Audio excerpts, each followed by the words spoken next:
तो हम लोग कहाँ पर थे? हम लोगों ने ओशियनोग्राफी का इंट्रोडक्शन लिया था। ओशियनोग्राफी में जो फर्स्ट टॉपिक था हम लोगों का वो समुद्री नितल स्थलाकृतियां या फिर उच्चावच के बारे में पढ़ रहे थे। तो एक बार हम लोग क्या करते हैं कि जो भी ओशियनोग्राफी में पढ़ना है, समुद्र विज्ञान में पढ़ना है, उसकी एक लिस्टिंग कर लेते हैं पहले, है ना। काफी आसान हो जाता है उससे पढ़ना। तो सबसे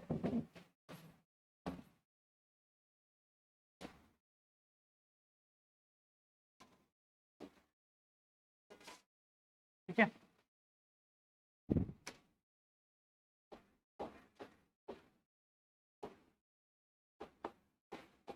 समुद्र विज्ञान, है ना। इसमें हमें जो सबसे पहला टॉपिक पढ़ना है वो है समुद्र समुद्र नितल उच्चावच या समुद्र नितल स्थलाकृतियां, है ना। समुद्री या समुद्री नितल स्थलाकृतियां स्थलाकृतियां, है ना, स्थलाकृतियां या फिर उच्चावच भी बोलते हैं उसको, उच्चावच, है ना, उच्चावच। फर्स्ट ये। सेकेंड टॉपिक जो है हमारा वो है महासागरीय जलधाराएं, महासागरीय जलधाराएं, है ना, महासागरीय जलधाराएं।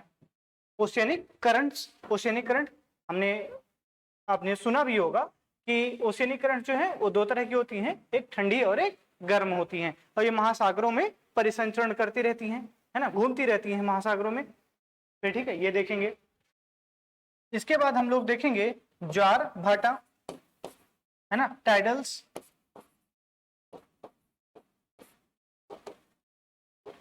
ज्वार भाटा, है ना, ज्वार भाटा। ज्वार भाटा आपको पता होगा कि सूर्य और चंद्रमा साथ में जो पृथ्वी है, उन तीनों की गुरुत्वाकर्षण शक्ति के कारण कुछ जो है फोर्सेस लगते हैं, जिसकी वजह से गुरुत्वाकर्षण बल के कारण जो है जो फोर्स लगता है उससे जो महासागरों की धाराएं हैं, महासागर का जल है, वो तट की ओर एक बार प्रवाहित होता है, फिर उसके बाद अंदर की ओर मतलब महासागरों की ओर, तो आता जाता रहता है, आता जाता रहता है ना। तो उसे ज्वार भाटा कहा जाता है, टाइडल्स कहा जाता है ना।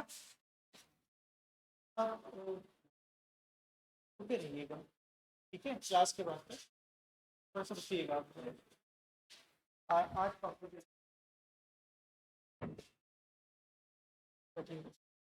घर गए थे क्या आप?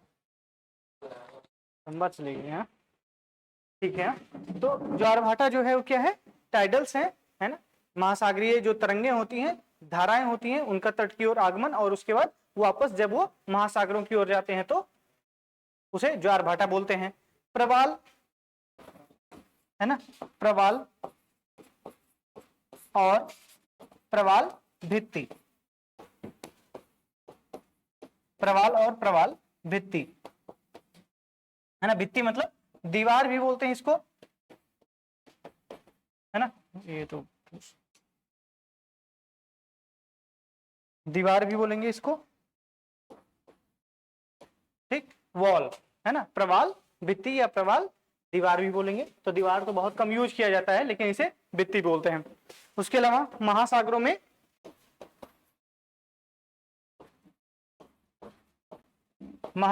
में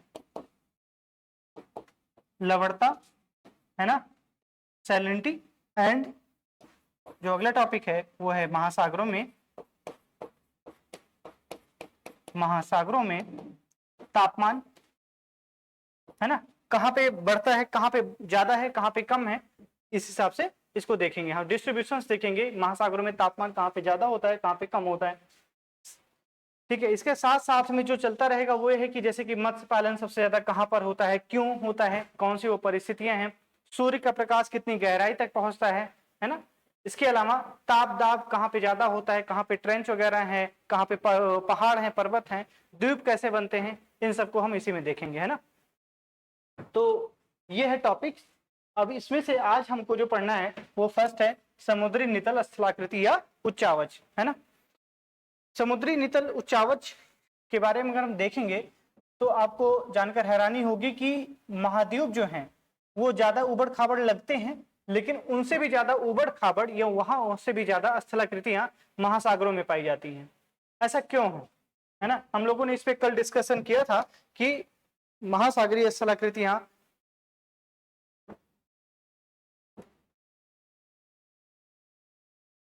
महासागरीय स्थलाकृतियां जो हैं वो कितने प्रकार की होती हैं।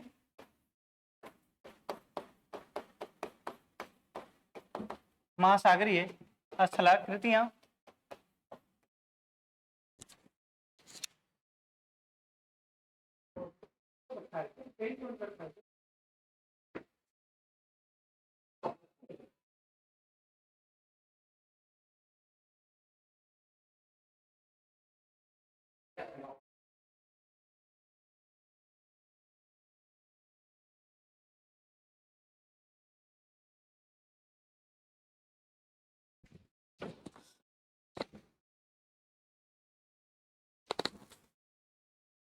ठीक है। तो महासागरीय स्थलाकृतियां जो हैं महाद्वीपों की अपेक्षा महासागर अधिक विषम है ना। महासागरीय धरातल अधिक विषम है, वहां पर बहुत सारी स्थलाकृतियां पाई जाती हैं कंपैरिजन टू महाद्वीपों पे।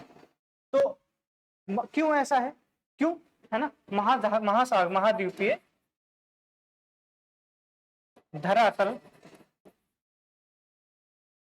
धरातल की अपेक्षा महासागरीय धरातल अधिक विषम है। क्यों, कॉमन सेंस लगाइए, कोशिश करिए इसको सॉल्व करने की कि क्यों ऐसा है। क्योंकि हम कहीं ना कहीं इस बात को पहले पढ़ चुके हैं, है ना। विषम है क्यों, सोचिए इसको, है ना। देखिए ऐसा इसलिए है क्योंकि प्लेट विवर्तन के सिद्धांत को पढ़ते समय हम लोगों ने देखा था कि जो प्लेट हैं उनका जो सीमांतीय क्षेत्र है वो महासागरों में अधिकांशतः स्थित है ना। महासागरों पर अधिकांश स्थित है, ठीक है। जो सिद्धांत है प्लेट टेक्टोनिक, है ना, प्लेट टेक्टोनिक थ्योरी जो है इसके हिसाब से जो सीमांत है किसका, प्लेटों का, वो जो है महासागरों में स्थित है ना, महासागरों में स्थित है। और महासागरों में स्थित होने के कारण अधिक टूटना फूटना, है ना। इसके अलावा गर्त का बनना, पहाड़ियों का उठना, ज्वालामुखी क्रिया का होना, भूकंप का होना, ये जितनी भी क्रियाएं हैं ना वो अक्सर जो है सीमांतीय क्षेत्रों में होती हैं। जब सीमांतीय क्षेत्रों में होंगे तो महासागर जो है अधिक टूटेंगे फूटेंगे, है ना, विखंडित होंगे, महासागरों में स्थित है। और इसकी वजह से प्लेट टेक्टोनिक एक्टिविटीज जहां पर भी होंगी वहां पर महासागरीय स्थलाकृतियां बनती जाएंगी। अब आप ये सोच रहे हैं इसके अलावा सिर्फ और सिर्फ प्लेट नहीं है, प्लेट के सीमांत क्षेत्र के अलावा भी देखें तो जो दरार है, भ्रंशन है ना, प्लेटों के बीच में जो ये मौजूद दरार है, होल है, ठीक है, वो सब भी अधिकांशतः महासागरों में ही पाए जाते हैं। यही कारण है कि महाद्वीपों की अपेक्षा महासागर अधिक विषम है, ठीक। महाद्वीपों की अपेक्षा महासागर अधिक विषम है, ठीक है। इस प्रश्न का आंसर ये रहा। क्लियर है, दो बातें मैंने बताई हैं यहाँ पर। एक तो प्लेट टेक्टोनिक थ्योरी के अकॉर्डिंग जो सीमांत है वो महासागरों में स्थित है, और दूसरी बात क्या रही कि जो प्लेट्स हैं उनके बीच में दरार और भ्रंश की जो क्रियाएं हैं या भूकंप, ज्वालामुखी, अगर किसी भी तरह की ऐसी एक्टिविटीज हैं तो वो महासागरों में ज्यादा हो रही हैं। यही कारण है कि महासागरों पर गहरे गर्त भी मौजूद हैं और ऊंची पहाड़ियां भी मौजूद हैं, है ना। ये इसका रीजन है। अब वो कौन सी स्थलाकृतियां हैं जो महासागरों में पाई जाती हैं, एक इमेज के द्वारा, एक इमेज हम लोग बनाते हैं, उसके अकॉर्डिंग हम लोग देखेंगे कि कौन कौन सी वो स्थलाकृतियां हैं। मान लीजिए ये एक ओशनिक बॉटम है ना, ओशनिक बॉटम हो गया, धरातल है इसको, ये है महासागर, ये धरातल, महासागरीय धरातल हो गया। अब ऐसे, ठीक, यहां पर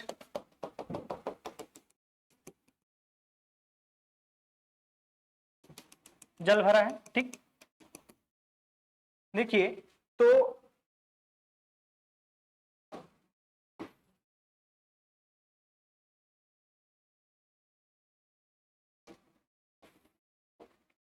अब देखिए तो यहां पर क्या होगा, स्थल मंडल, ठीक है, ये स्थल मंडल हो जाएगा, महाद्वीपों का किनारा, ठीक है, इसको स्थल मंडल बोलेंगे। ये कुछ ऐसा क्षेत्र होगा जो जलमग्न होगा, ठीक है, जलमग्न होगा, मतलब ये हुआ कि कुछ ऐसा क्षेत्र होगा जो महासागर और महाद्वीप एक दूसरे से मिल रहे होंगे, ठीक है, उनको क्या बोला जाता है, फर्स्ट हमने यहाँ पे लिखा, अब हम फर्स्ट को वहां पे इंडिकेट करेंगे, लिख नहीं सकते इतना, फिर भी मैं एक बता दे रहा हूं आपको कि इसको महाद्वीपीय मग्न तट कहा जाता है या सेल्फ बोलते हैं, महाद्वीपीय मग्न तट या महाद्वीपीय सेल्फ का बोला जाता है। क्यों, ठीक है, ये अभी हम देखेंगे क्यों बोलते हैं, ये बनते कैसे हैं, कहां पे ज्यादा पाया जाता है और कहां पर विश्व में सबसे अधिक चौड़ा मग्न तट है, ठीक है, फर्स्ट हो गया। फिर लगभग ये शुरू के 0 से 200 मीटर की गहराई पर देखेंगे तो हमें ये मिलेगा, जब हम महासागरों की ओर बढ़ते हैं, एक औसतन ले रहे हैं कि हाँ 0 से 200 मीटर का लगभग, ठीक है। फिर जब हम आगे बढ़ते हैं तो महासागरीय, ठीक है, महासागरीय ये हो जाएगा, अभी हम देखते हैं महासागरीय, फिर उसके बाद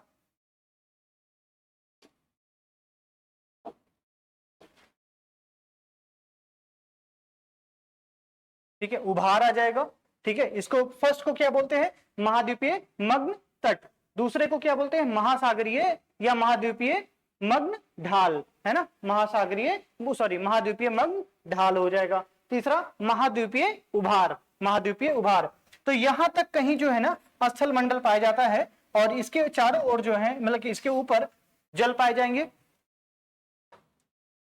समझ में आ रहा है ये बात। यहां पर देखेंगे तो स्थल मंडल जाकर कहीं खत्म हो जाएगा, ये आखिरी किनारा होता है कहां पर, महाद्वीपीय उभार जहां पर आएगा। इसके बाद क्या होगा कि धीरे धीरे करके ये ऐसे बहुत खत्म हो जाएगा, ठीक है, मतलब खत्म का मतलब इसका किनारा आया और इसके बाद महासागरीय मैदान आ जाएंगे, महासागरीय मैदान। तो महासागरीय मैदान ये क्या होगा, यहाँ पर ढाल बहुत कम होगी, एकदम सपाट होंगे, जैसे उत्तर भारत का मैदान है वहां पर उच्चावच बहुत कम है, ठीक है, ये लगभग 40% है ना, 40% ऑफ द ओशियनिक फ्लोर का है। महासागरीय धरातल का 40% से ज्यादा हिस्सा महासागरीय मैदानों के रूप में है, ठीक। यहां पर अवसाद वगैरह पाए जाएंगे, हम लोग डिस्कस करेंगे अभी। फिर उसके बाद यहां पर पहाड़ियां भी पाई जाएंगी, ठीक है, पहाड़ियां हो सकता है कुछ पहाड़ियां जो हैं या कटक जो हैं वो जल स्तर, समुद्री जल स्तर से ऊपर उठे हों तो वो द्वीपों का निर्माण करेंगे, है ना, द्वीपों का निर्माण, जैसे कि जापान द्वीप है। फिर इसके अलावा कुछ ऐसी भी स्थलाकृतियां होंगी जो महासागरीय धरातल के वो समुद्री जल स्तर से ऊपर नहीं उठ पाएंगे, वो धरातल से उसके जल स्तर से नीचे ही रह जाएंगे, तो उनको भी कुछ बोलेंगे, ठीक है, ग्वाट, ठीक। इसके अलावा कुछ ऐसे भी हैं जैसे कि ट्रेंच, है ना, ये तो धरातल से नीचे चला जा रहा है,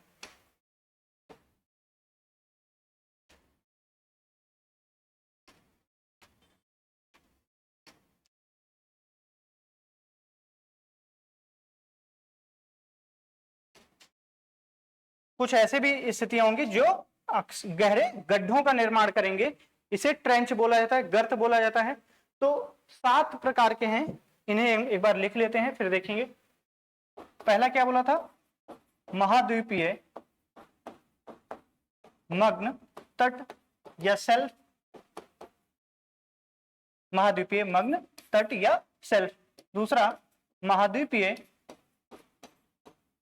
मग्न ढाल। तीसरा महाद्वीपीय उभार। चौथा महासागरीय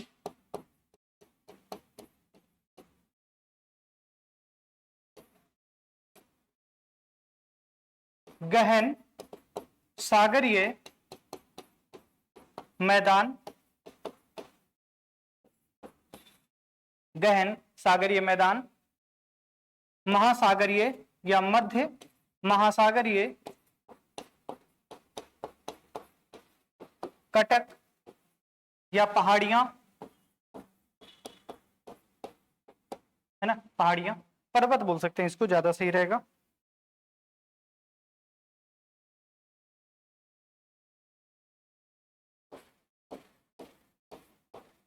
पर्वत।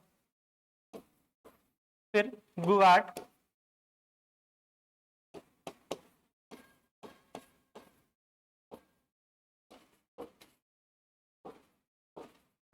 महासागरीय गर्त। ठीक, तो ये 7 प्रकार की स्थलाकृतियां हैं जो महासागरों में पाई जाती हैं, जिसकी वजह से महासागर अत्यधिक विषम है, महासागरीय धरातल अत्यधिक विषम अवस्था में है। लिखिए।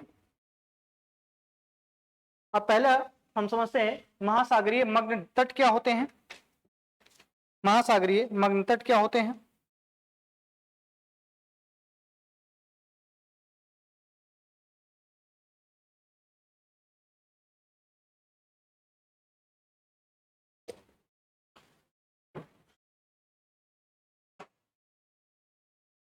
मैंने आपको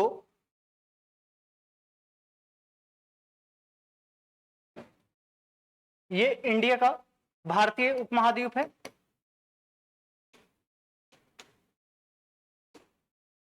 भारतीय उपमहाद्वीप है। उपमहाद्वीप क्या कहेंगे इसको? प्रायद्वीपीय पठार, प्रायद्वीपीय भारत कह सकते हैं, ज्यादा सही रहेगा, है ना, प्रायद्वीपीय भारत।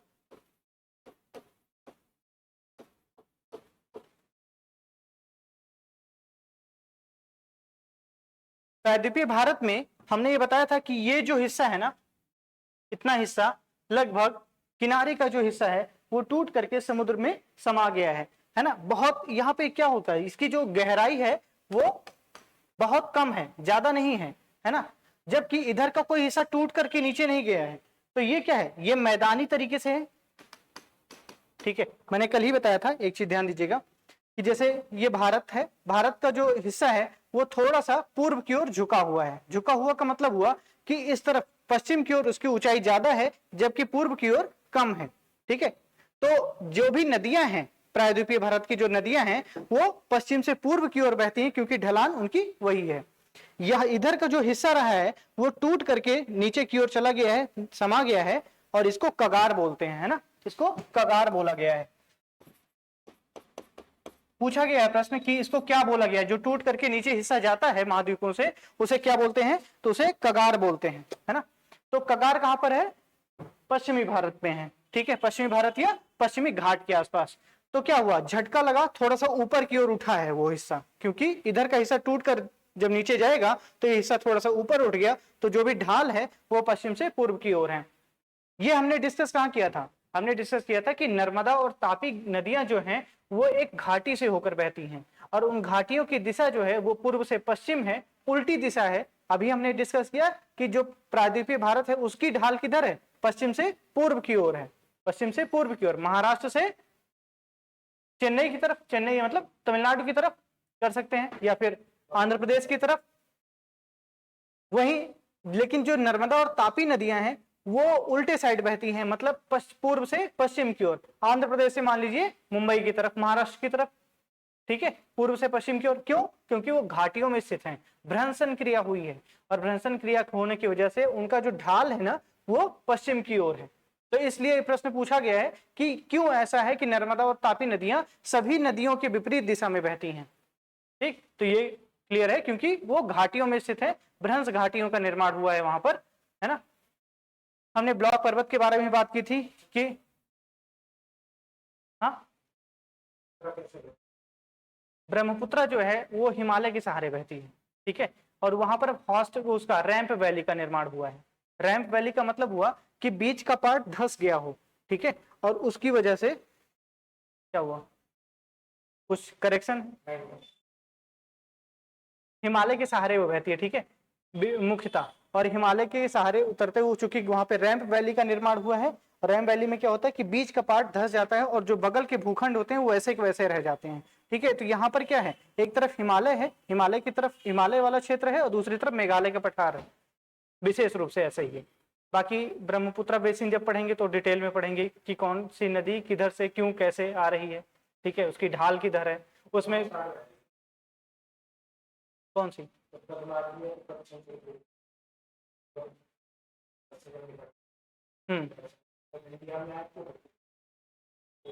मूव कर जाती है इस तरह, हाँ ठीक है, वो असम के मैदानी क्षेत्रों से होकर के अलग बांग्लादेश में मिलती है जाकर, इससे गंगा से मिलती है। तो उसमें हम लोग देखेंगे उसकी ऐसी दिशा क्यों है। पहले तो सारी नदियां जो हैं वो उसकी इंडस वैली की तरफ इंडस की तरफ जाती थी, इंडस में, लेकिन ऐसा क्या हुआ कि गंगा इधर की ओर आ गई, मतलब बे ऑफ बंगाल में गिरने लगी, ब्रह्मपुत्र में कैसे मिलने लगी वो, और इसके अलावा सिंधु नदी जो है वो अपने ही मार्ग पे रही, है ना। कभी ऐसा था कि जो इंडस रिवर, वो गंगा रिवर सिस्टम है, वो पूरा का पूरा इंडस रिवर सिस्टम का हिस्सा हुआ करता था, ठीक है, ढाल चेंज हुआ और वो आगे जाकर के ब्रह्मपुत्र से मिलने लगी। तो ब्रह्मपुत्र, गंगा, सिंधु और बाकी जो प्रायद्वीपीय भारत की नदियां हैं उनका अपने एक सिस्टम है, कभी चेंज हुआ है, कुछ नहीं चेंज हुए हैं, कुछ बेसिन से बह रहे हैं, मतलब घाटियों से कुछ बह रहे हैं, तो उन सबको देखेंगे, वो एक लाइन का नहीं है आंसर उसका, ठीक है। तो फिलहाल तो यहाँ पे फिलहाल नदियों का डिस्कशन नहीं था, यहाँ पे था कि प्रायद्वीपीय भारत जो है वो पश्चिम से पूर्व की ओर उसका ढलान है, और जो ढलान है मतलब यहाँ पर घाट का निर्माण हुआ है, पहाड़ों का निर्माण हुआ है, और ये पश्चिमी क्षेत्रों में काफी पहाड़ियां स्थित हैं, ऊंची ऊंची पहाड़ियां, बल्कि जो पूर्व की ओर है वो मैदानी क्षेत्र है अक्सर, ठीक। एक बात और, जो नदियां, अब नदियों का ही डिस्कशन था तो एक और पॉइंट है कि जो नदियां पश्चिमी घाट की ओर गिरती हैं, पश्चिमी घाट मतलब पश्चिम की ओर अरब सागर में गिरती हैं, वो एस्टोरीज का निर्माण करती हैं, है ना, नदी नद ज्वार नदमुख बनाती हैं, ठीक है। एस्टोरी का मतलब क्या हुआ कि डायरेक्टली बहुत तेज रफ्तार से समुद्र में मिलते हैं, डायरेक्टली वो पहाड़ों से गिरते हैं सीधे नदियों में, उसमें महासागरों में, ठीक है। जबकि जो पूर्व की नदियां हैं वो डेल्टा का निर्माण करती हैं, ठीक है। तो कम शब्दों में मैं बता चलूं ये, क्योंकि इस तरह पहाड़ी क्षेत्र स्थित है पश्चिम की ओर, और वो डायरेक्टली तेज रफ्तार में आकर के ढाल के सहारे गिर जाती हैं अरब सागर में, बल्कि जो पूर्व की ओर नदियां हैं ज्यादा उसमें ढाल नहीं है, ठीक है, मैदानी इलाकों में है लगभग, तो इस वजह से उनकी रफ्तार काफी धीमी हो जाती है और गाद जमने के कारण कई सारे उसमें धाराओं में बट जाती हैं। इसीलिए जो है नदियों के किनारे मुहाने पर जो है बे ऑफ बंगाल के पास अक्सर डेल्टा का निर्माण हुआ है, चाहे वो उत्तर भारत की नदियां हों चाहे प्रायद्वीपीय भारत की नदियां हों। फिलहाल तो मेरा यहाँ पे इसको बताने का मतलब यही था कि चूंकि यहाँ पर गहराई बहुत कम है, ठीक है, गहराई कम है, तो इसके यहाँ पे क्या है कि गहराई बहुत ज्यादा ना होने की वजह से यहाँ पे मग्न तट का निर्माण हुआ है, ठीक है। ये तो अभी का है, रेसेंट का है। अगर हम देखें आर्कटिक महासागर का, आर्कटिक महासागर में साइबेरियन वाला जो क्षेत्र है वहां पे विश्व का सबसे चौड़ा मग्न तट है, ठीक है, लगभग 1500 किलोमीटर का है, 1500 किलोमीटर का महासागरीय मग्न तट का निर्माण हुआ है। महासागरीय मग्न तट का निर्माण विशेष रूप से महासागर उसके नदियों के मुहाने पर होता है, अवसादों के निक्षेपण से होता है। तो वहां पर क्या होता है, महासागरों की जो गहराई है वो कम हो जाती है, अवसादों का लगातार गिरना हो जाता है उसमें, ठीक है। मान लीजिए नर्मदा घाटी है, नर्मदा नदी है, वो डायरेक्टली महासागरों में जाके गिर रही है, तो अपने साथ जो कंकड़ पत्थर लेकर आ जाएगी वो महासागरों में ये तो लेकर जाया जाएगा, और कितने वर्षों से ये सब चल रहा है, तो उसमें क्या होगा, उसकी गहराई कम हो जाएगी और वहां पे मग्न तट का निर्माण होगा। इसकी जो औसत चौड़ाई होती है महासागरों की वो है, वो महासागरीय मग्न तट की वो है 80 किलोमीटर, लेकिन जो अभी तक का सबसे चौड़ा है वो है 1500 किलोमीटर का। कहां पे, आर्कटिक महासागर के साइबेरियन वाले क्षेत्र में। क्लियर है।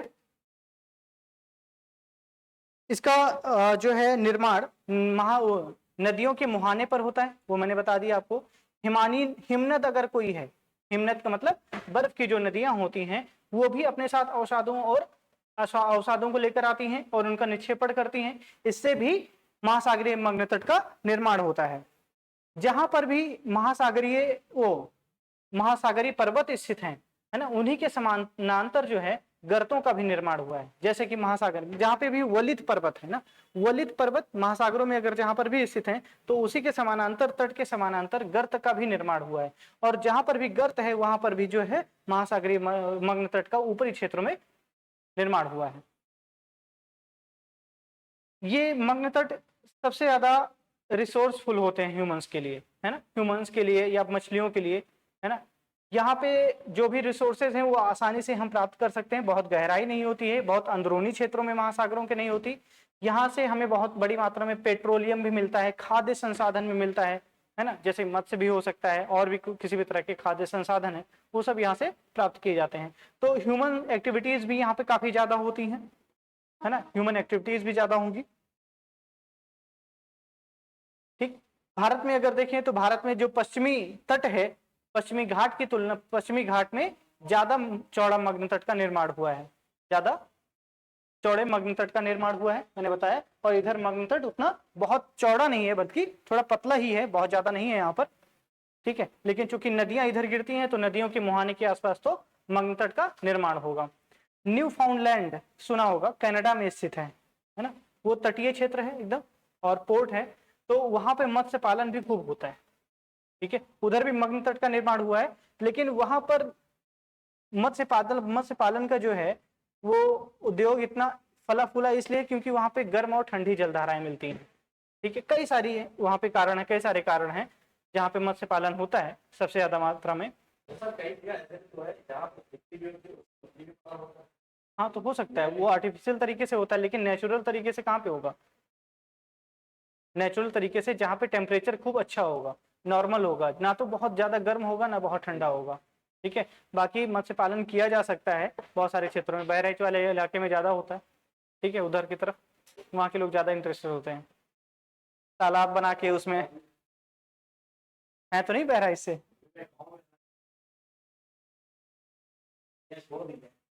सरवाइव नहीं कर पाएंगे ना, मर जाएंगे। देखो साफ पानी चाहिए थोड़ा सा, उनको भी तो मिट्टी उट्टी नुकसान करता है ना, बहुत जो गाद होगा वहां पे जल नहीं, वहां पे पाए नहीं जाएंगे। ऐसा होता तो जो गांव में तालाब है ना वहां पे मछलियां पाई जाती हैं। ठीक है, आप घर में अगर मछली लेकर आओ घर में तो उनकी बहुत देखभाल करनी पड़ती है, समय समय पर पानी साफ किया जाता है, उनको सही खाना दिया जाता है। अगर सही खाना भी ना दो, पानी गंदा रहे तो वैसे ही मर जाएंगे। ठीक है, या टेम्परेचर उनका जरा सा भी चेंज हुआ तो बहुत सेंसिटिव होती है और तुरंत उनकी डेथ हो जाती है, तुरंत। किसी भी स्पीसीज का, किसी भी स्पीसीज का अगर टेम्परेचर जो है ना, टेम्परेचर बहुत मायने रखता है। अभी टेम्परेचर, हम क्लाइमेट चेंज की बात कर रहे हैं, अगर क्लाइमेट चेंज की अगर हम बात कर रहे हैं, अगर उसमें टेम्परेचर को अगर नियंत्रित नहीं किया गया, कार्बन डाइऑक्साइड का उत्सर्जन अगर लगातार ऐसे ही होता रहा तो ह्यूमंस भी खतरे में आ जाएंगे। ह्यूमंस कैसे भी खतरे, दो तरीके से खतरे में आएंगे क्लाइमेट चेंज होगा तो। पहली बात किससे, एक तो जो वनस्पतियां हैं वो टेम्परेचर ज्यादा होने की वजह से उनमें चेंजेस आएंगे, हो सकता है वो ना रहें, फसल उतनी अच्छी ना हो पाए। ठीक है, भूख के मारे मर जाएं। ठीक है, तो एक तो भूख के कारण, दूसरी चीज उनका टेम्परेचर भी तो इतना बर्दाश्त नहीं कर पाएगा लगातार उनकी बॉडी। नहीं नहीं, वहां पे तो हवाएं जिम्मेदार हैं, वहां पे कुछ ऐसी हवाएं चलती हैं जो बहुत गर्म होती हैं, उष्ण होती हैं। ठीक, वो जब भी चलेंगी तो फिर उसके बाद आग लगेगी। ठीक है, कैलिफोर्निया का जंगल का कारण, आग के जंगल का कारण, जंगल की आग का कारण जो है वो यही है।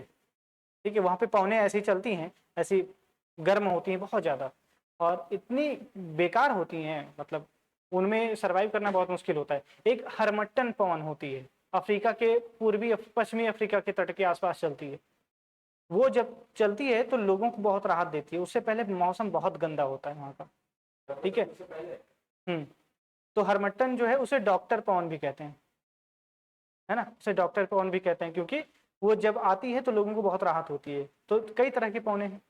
ठीक है, फिलहाल जलधाराओं में भी हम थोड़ा बहुत देख लेंगे पवनों को, लेकिन पवनों का एक अलग चैप्टर है, वो हम लोग क्लाइमेटोलॉजी में देखेंगे। अभी हम ओशेनोग्राफी देख रहे हैं। तो ये है। अच्छा, सूर्य का प्रकाश जो है, सूर्य का प्रकाश जो है वो कितने गहराई तक पहुंच पाता है? ठीक है, महासागरों में लगभग 200 मीटर की गहराई के पश्चात सूर्य का प्रकाश नहीं पहुंचता।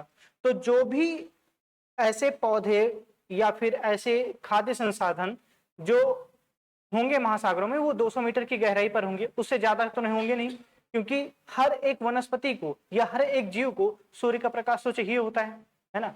और सूर्य का प्रकाश 200 मीटर की गहराई पर ही तक ही होता है, उसके नीचे पूरा का पूरा अंधेरा होता है। ओके, तो जो भी खाद्य संसाधन होंगे वो लगभग 200 मीटर की गहराई पर ही होंगे, लगभग महासागरीय मग्न तटों पर ही स्थित होंगे। इसीलिए ये सबसे बड़ा रिसोर्स होता है ऊर्जा संसाधन का, इसके अलावा खाद्य संसाधन का, या सब महासागरीय जो भी संसाधन है वो अक्सर यहीं पर मिलते हैं, महासागरीय मग्न तटों पर। तो हमने क्या है इसके बारे में बात की, इनकी जो ढाल, इनका जो ढाल होगा वो 1 डिग्री से भी कम होगा। ठीक है, 1 डिग्री से भी कम होगा। ये वे क्षेत्र होंगे जहां पे महासागरीय जल महाद्वीपों से मिल रहे होंगे। तीसरा पॉइंट, इनकी जो औसत चौड़ाई है वो लगभग 80 किलोमीटर की है। औसत जो चौड़ाई है महासागरीय मग्न तटों की वो 80 किलोमीटर है। जबकि अगर हम पूरे विश्व में देखें तो आर्कटिक महासागर के पास जो साइबेरियन क्षेत्र है वहां पर आर्कटिक वो महासागरीय मग्न तट सबसे चौड़ा है, वह लगभग 1500 किलोमीटर का। ठीक, ये है। नदियों के मुहाने के आसपास या हिमनद की जो नदियां होती हैं, हिमनद होती हैं, हिमानी वाली बर्फ की जो नदियां होती हैं, वहां पर भी महासागरीय मग्न तटों का निर्माण होता है। कोई बहुत इसमें साइंस नहीं है तो समझने के लिए, बस थोड़ा सा यही है कि महासागरीय क्षेत्र होता है और उसमें गहराई बहुत कम होती है ना, 30 से लगभग 600 मीटर के आसपास मैक्सिमम गहराई हो सकती है। ठीक, तो ऐसा है। यहाँ पे जो 200 मीटर, 0 से 200 मीटर लिया गया है, ये स्टैंडर्ड नहीं है, बल्कि इस ग्राफ को समझाने के लिए है केवल। ठीक, ये है महासागरीय मग्न तट। महासागरीय मग्न ढाल, महासागरीय मग्न ढाल सुनकर ही ऐसा लग रहा होगा कि यहाँ पर ढाल होगा, तीव्रता क्या कहते हैं कि प्रवणता होगी। ठीक, 3 से 5 डिग्री का ढाल होगा लगभग। ठीक, और यहाँ पे कैनियंस पाई जा सकती हैं, खाइयां पाई जाएंगी। ठीक है, महासागरों में मग्न ढाल जो होंगे वहां पर ये इनकी जो ढाल है वो 3 से 5 डिग्री होगा। इसके अलावा यहाँ पे खाइयां भी पाई जा सकती हैं। ये हम लोगों ने देखा था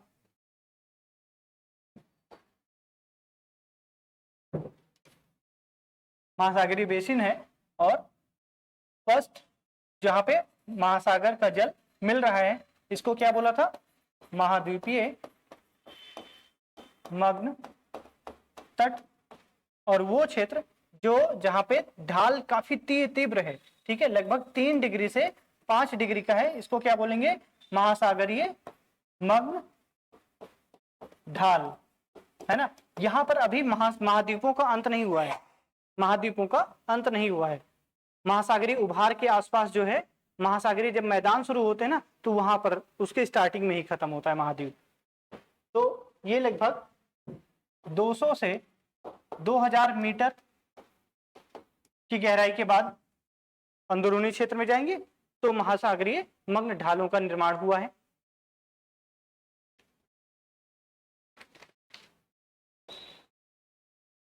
ठीक है,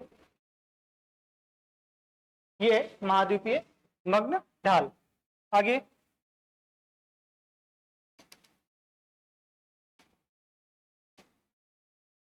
महाद्वीपीय उभार, ये महासागरीय मग्न ढाल जहां पे आएगा उसके बाद ऐसे उभार की स्थिति होगी, है ना। ये सेम है, ऐसा ही होता है।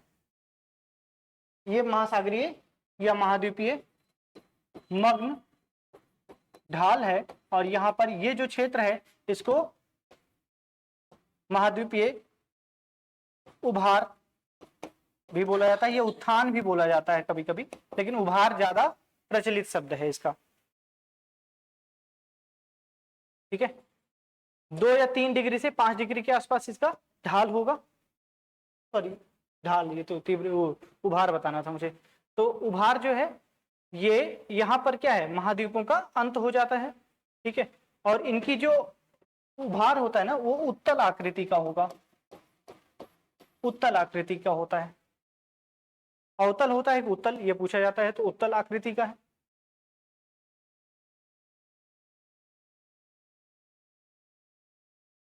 फिर महासागरीय, गहन सागरीय मैदान, गहन सागरीय मैदान, ये महासागरीय धरातल का लगभग 40% के आसपास जो है हिस्सा महासागरीय मैदान का है।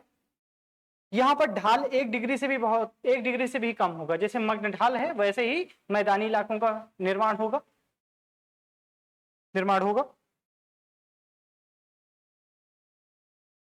ठीक है, लगभग 3000 से 6000 मीटर की गहराई होगी, गहराई पर पाए जाएंगे ये।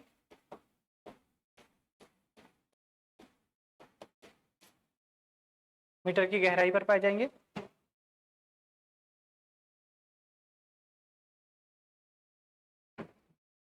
अब मध्य महासागरीय कटक, प्लेट विवर्तन के सिद्धांत को पढ़ते समय हम लोगों ने देखा था कि जहां पर भी महासागरों के बीच में दरार है जहां पर, और दरार के माध्यम से ज्वालामुखी उद्गार हो रहा होगा, और जहां पर भी ज्वालामुखी उद्गार हो रहा होगा वहां पर नई चट्टानों का भी निर्माण होगा, पर्वत की आकृति का भी बनेगा कुछ। ठीक है, ये प्लेट है, 2 प्लेटें हैं, और यहां से ज्वालामुखी उद्गार होगा। ज्वालामुखी उद्गार के फलस्वरूप ये जो उद्गार है ये जब ठंडा होगा तो क्या होगा, चट्टान बनेगी। ठीक है, मतलब चट्टान का मतलब क्या हुआ, नवीन भूपटल बनेगा, नवीन भूपटल होगा, नया भूखंड होगा। और ये भूखंड जो है अगर समुद्र में स्थित है, ये सब क्रिया समुद्र में हो रही है। ठीक है, तो अगर समुद्री जल स्तर के ऊपर अगर ये नवीन भूखंड पहाड़ों के रूप में अगर ऊपर तक आ जाए, समुद्र जल स्तर के ऊपर आ जाता है तो उसे महासागरीय कटक बोलते हैं। मध्य महासागरीय कटक बोलते हैं, है ना, मध्य महासागरीय कटक बोलते हैं। ठीक है, जैसे जापान क्या है, जापान जो है एक द्वीप है, और ये वही हिस्सा है जो ज्वालामुखी के सहारे ऊपर तक आया है ना। ज्वालामुखी के से जो निकली चट्टाने हैं उनके धीरे धीरे ठंडा होने के बाद ये समुद्र तल के ऊपर आ गया इसका भूखंड, और यहाँ पर लोग धीरे धीरे बसने लगे, तो जापान है। और वहां पर भूकंप का आना भी बहुत ही कॉमन सी बात है, क्योंकि ज्वालामुखी क्रियाएं हो रही हैं वहां पर। ठीक, ये है। अब कौन विश्व में कौन कौन से, कुछ पूछना है क्या?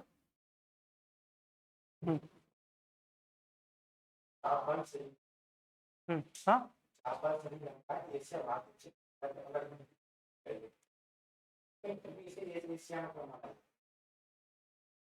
एशिया में क्यों माना जाता है? देखो, कॉन्टिनेंट होने की भी ना कुछ कॉन्टिनेंट होने की कुछ शर्तें होती हैं, कुछ शर्तें हो सकती हैं। बहुत विस्तृत क्षेत्र हो, है ना, अलग हो थोड़ा सा, है ना, स्थलाकृतियां भी थोड़ी अलग अलग हों, तो वो कुछ पैमाने होंगे जिनके आधार पर कॉन्टिनेंट या फिर उसको एक अलग आइलैंड तो है ही है ना, उसको एक अलग प्रायद्वीप में अलग उसमें कॉन्टिनेंट में शामिल करने के लिए भी कुछ पर्याप्त तो मुझे लगता है रीजंस होने चाहिए, वो उसमें नहीं होगा। एग्जैक्टली मुझे नहीं पता है इसके बारे में। हाँ, अलग अलग पार्टों में है, मतलब समझा नहीं मैं क्या कर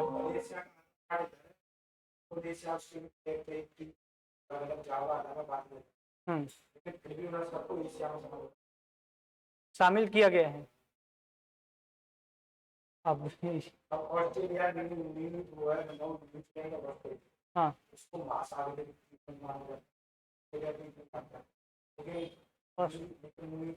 ऑस्ट्रेलिया द्वीप में आता है।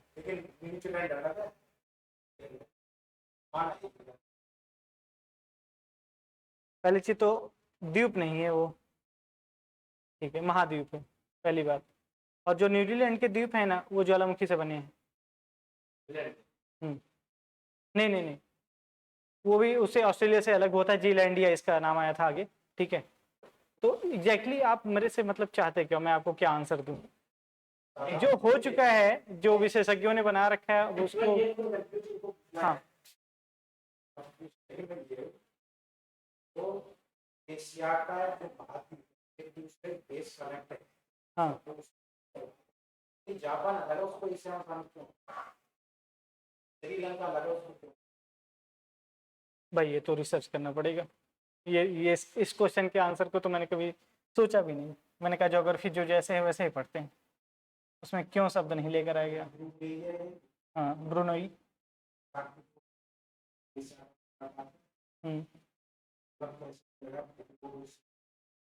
ये किसी एग्जाम में आया है क्या? नहीं, देखिए मैं ये नहीं कह रहा, मुझे इस प्रश्न का उत्तर नहीं पता है, बट क्या है ना कि जब भी आप किसी एग्जाम की तैयारी कर रहे हैं तो फोकस उस पर रहे कि उसमें क्या प्रश्न आया है। क्योंकि क्या है ना कि शुरुआत में ही मैंने बताया था कि ज्योग्राफी बहुत ब्रॉड है, तो टफ तो नहीं कहेंगे, पढ़ेंगे तो है ना, तो वो बहुत व्यापक है, लेकिन हमें उस पर पीएचडी नहीं करनी है। ठीक है, और मुझे उस तरह का आंसर नहीं आ रहा है, तो मैं इसके लिए सॉरी हूँ। ठीक है, बाकी जो ये सब्जेक्ट से रिलेटेड है या फिर जो टॉपिक से रिलेटेड है उसका प्रश्न मैं पूरी देने की उत्तर देने की कोशिश करूँगा। बाकी नज़र में कभी आता है तो मैं पढ़ के आपको बता सकता हूँ।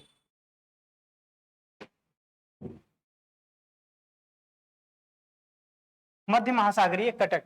मध्य महासागरीय कटक जो है वो महाद्वीपों में जो ज्वालामुखी क्रियाएं हुई हैं उसके फलस्वरूप नवीन भूखंड होते हैं, है ना, नवीन भूखंड। तो दो प्लेटें हैं आपस में टकराई और टकराने के फलस्वरूप, टकराने कह रहा हूं, अपसरण हुआ, उनका फैलाव होगा और उसके फलस्वरूप जो नीचे का मैग्मा है वो ऊपर की ओर उद्गार होगा उसका, और उसके फलस्वरूप नवीन भूखंड का निर्माण होगा।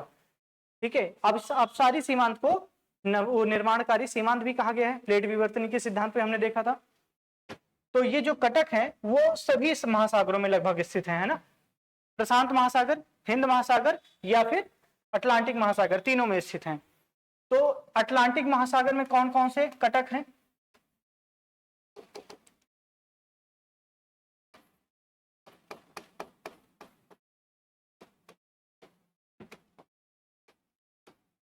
अटलांटिक महासागर के कटक,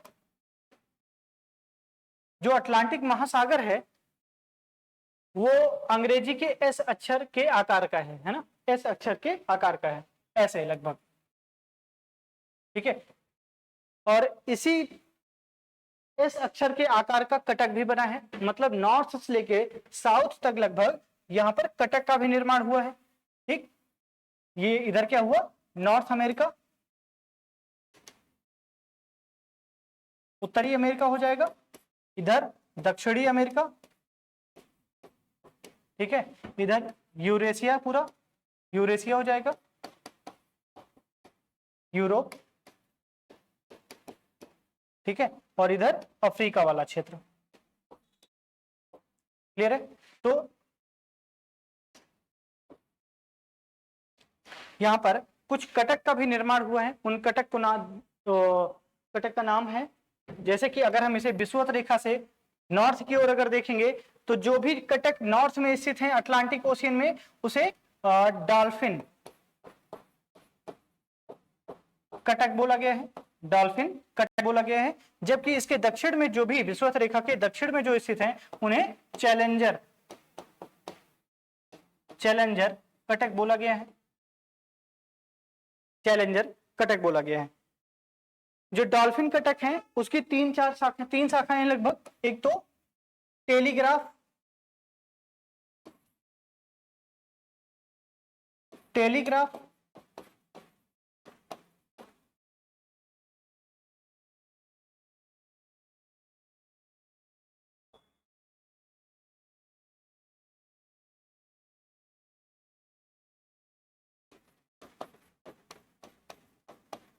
टेलीग्राफ कटक है ना। इस तरफ यहां पर देखेंगे तो न्यू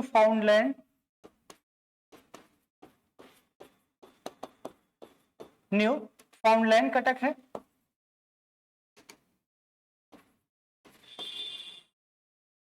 इधर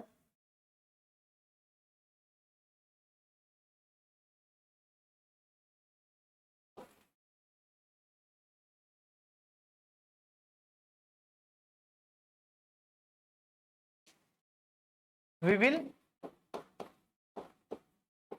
थॉमसन कटक पाया जाता है। ठीक है, यहां पर टेलीग्राफ जो कटक है वो ग्रीनलैंड के दक्षिण में स्थित है। ग्रीनलैंड के दक्षिण में, अगर हम वर्ल्ड मैप में इसको देखें,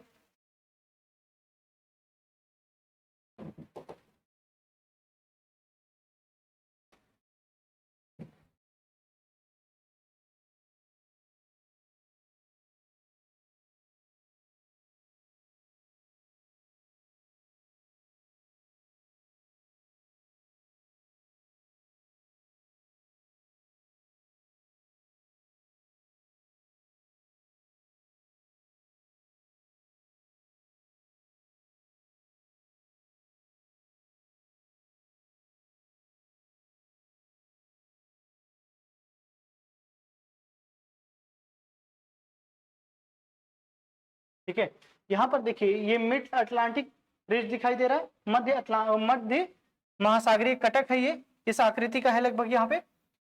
यहां पर क्या है कि ये ग्रीनलैंड है। ग्रीनलैंड जो है इधर, तो ठीक है, इधर एक जो है कटक है ऐसे, उसे क्या बोला गया है, टेलीग्राफ। यहां पर न्यू फाउंडलैंड है। न्यू फाउंडलैंड जो है ये देखिए ये वाला क्षेत्र है, यहां पर लिखा भी है, पढ़ने में नहीं आएगा, न्यू फाउंडलैंड कटक। ठीक है, यहां पर विविल थॉमसन है,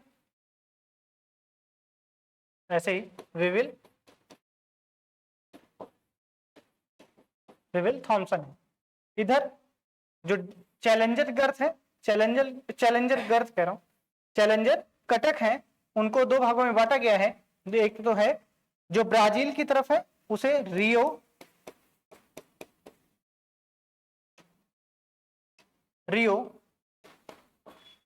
ग्रांड कटक बोला गया है, और इधर जो है उसे वाल्विस कटक बोलते हैं, है ना, वाल्विस कटक। तो 5 हैं, टेलीग्राफ, विविल थॉमसन, न्यूफाउंडलैंड, वाल्विस और रियो ग्रांड। डॉल्फिन और चैलेंजर पूछा गया है। अटलांटिक ओशियन का बहुत ज्यादा पूछा जाता है। अब आइए देख लीजिए इंडियन ओशियन में कौन कौन से हैं।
देखिए इंडियन ओशियन में भी कटक का निर्माण हुआ है ना, दरारें हैं, जैसे कि यहाँ पर, है ना, लक्षद्वीप लक्षद्वीप चैगोस कटक है, जो कि विषुवत रेखा के नॉर्थ साइड में स्थित है ना, इंडियन ओशियन के। यहाँ पर ये देखिए विषुवत रेखा है, और विषुवत रेखा के नॉर्थ में लक्षद्वीप चैगोस है।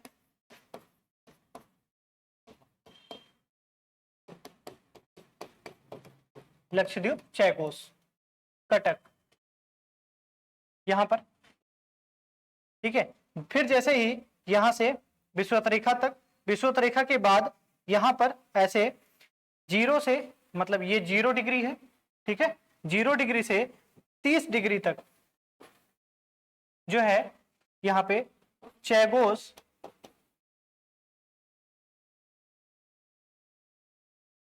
यहाँ पे 2 लिखते हैं,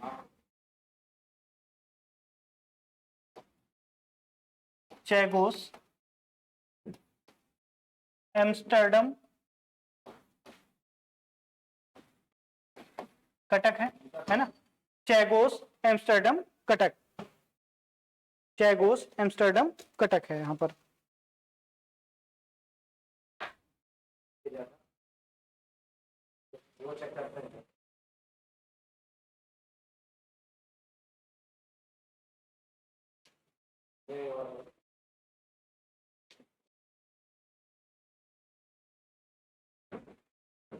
चैगोस एम्स्टर्डम कटक, सॉरी सॉरी सॉरी, यहाँ पे मैंने गलत लिखा है।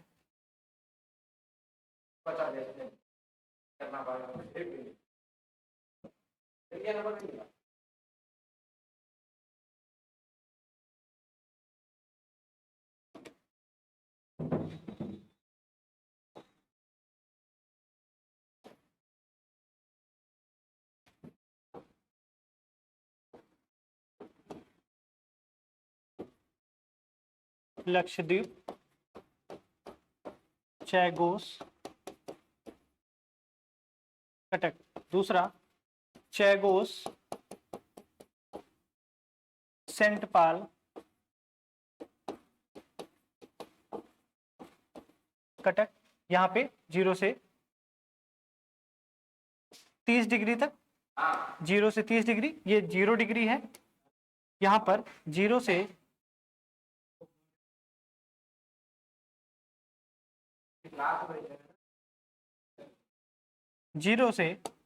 30 डिग्री तक जो है वो चैगोस सेंट पाल कटक है। तीसरा सेंट पाल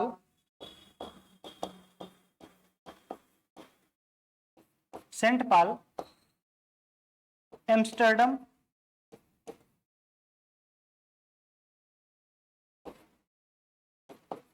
कटक, सेंट पाल एम्स्टर्डम कटक है, ये तीसरा हो जाएगा, ये सेकंड है। ठीक है, यहां से 2 पार्ट्स में ये डिवाइड हो जाएगा।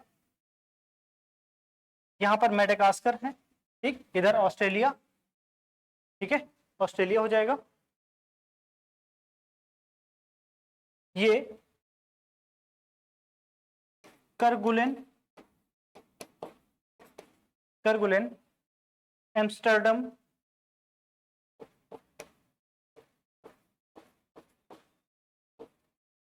कटक है, फोर्थ। ठीक है, यहां पर ये वाला जो है करगुलेन एम्स्टर्डम कटक हो जाएगा। यहां पे ये 5वां जो है वो इंडियन अंटार्कटिका अंटार्कटिक कटक। ठीक है, इंडियन अंटार्कटिक कटक। यहां पे मेडागास्कर के पास प्रिंस एडवर्ड कटक है, Prince Edward Cuttack, Prince Edward Cuttack. यहां पे 90 डिग्री देशांतर है। ठीक है, 90 डिग्री ईस्ट देशांतर है, और इसी के समानांतर जो है, इसी के समानांतर 90 डिग्री ईस्ट कटक का निर्माण हुआ है। ठीक है, इसे 90 डिग्री ईस्ट कटक भी बोला जाता है। ठीक है, अरब सागर के मध्य में एक कटक का निर्माण हुआ है, एक कटक बना है ना, ऐसे ही अरब सागर के मध्य में, इसे कार्ल्सबर्ग कटक भी बोलते हैं, कार्ल्सबर्ग कटक बोला जाता है। तो इस तरह से कौन से कितने प्रकार के 7 प्रकार के कटक हैं, यहाँ पे 7 तरह के कटक हैं इंडियन ओशन में। पहला है लक्षद्वीप चैगोस कटक, जो है ये विषुवत रेखा के नॉर्थ में स्थित है। चैगोस सेंट पाल कटक ये 0 डिग्री से 30 डिग्री तक साउथ में स्थित है। सेंट पाल एम्स्टर्डम कटक जो है वो इसे यहाँ पर 30 डिग्री से लेकर के 50 डिग्री साउथ तक स्थित है। ठीक है, ये 30 डिग्री से 50 डिग्री क्या है, अक्षांश है, ये अक्षांश है। ठीक है, लैटिट्यूड है।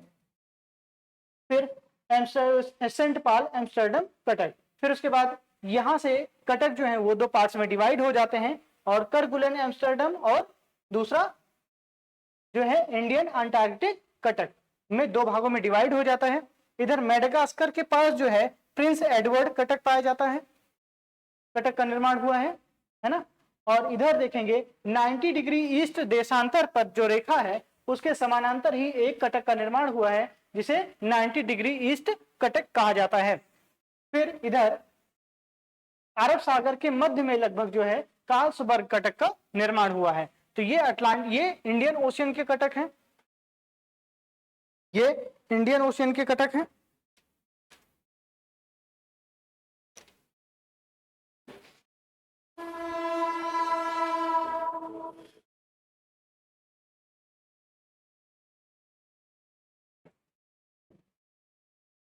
ठीक है, अब आइए प्रशांत महासागर।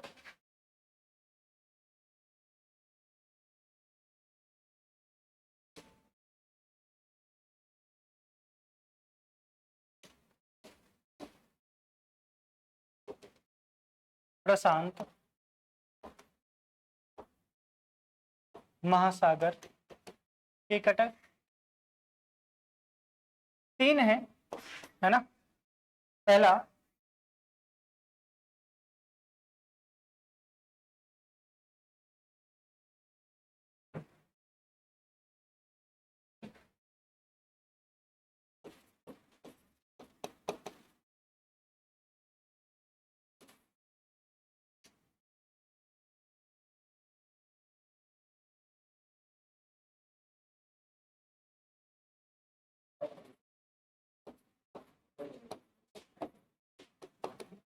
पूर्वी प्रशांत कटक है ना, या चिली कटक भी बोलते हैं इसको,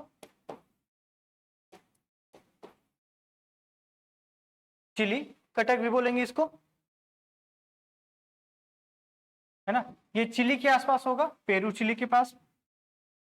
एल्बेट्रास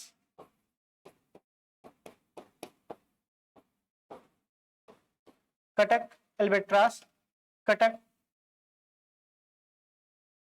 ये मध्य अमेरिका में।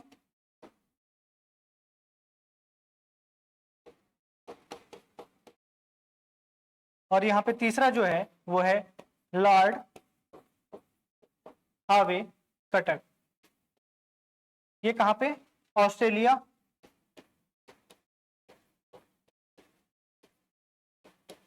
के दक्षिण में है, ऑस्ट्रेलिया के दक्षिण में है, ऑस्ट्रेलिया के दक्षिण में है। ठीक है, ये तीनों ओशियन के कटक हैं जिसमें से अटलांटिक ओशियन के ज्यादा पूछे जाते हैं और इंडियन ओशियन के। ठीक है, अभी आज समझने का इतना रखते हैं, बाकी हम लोगों का काफी पीछे छूटा हुआ है लिखने का, उसको हम लोग कवर कर लेते हैं आज।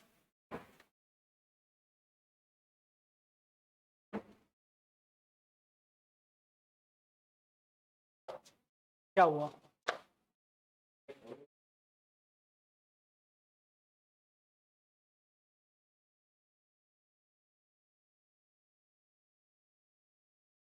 लिखिएगा।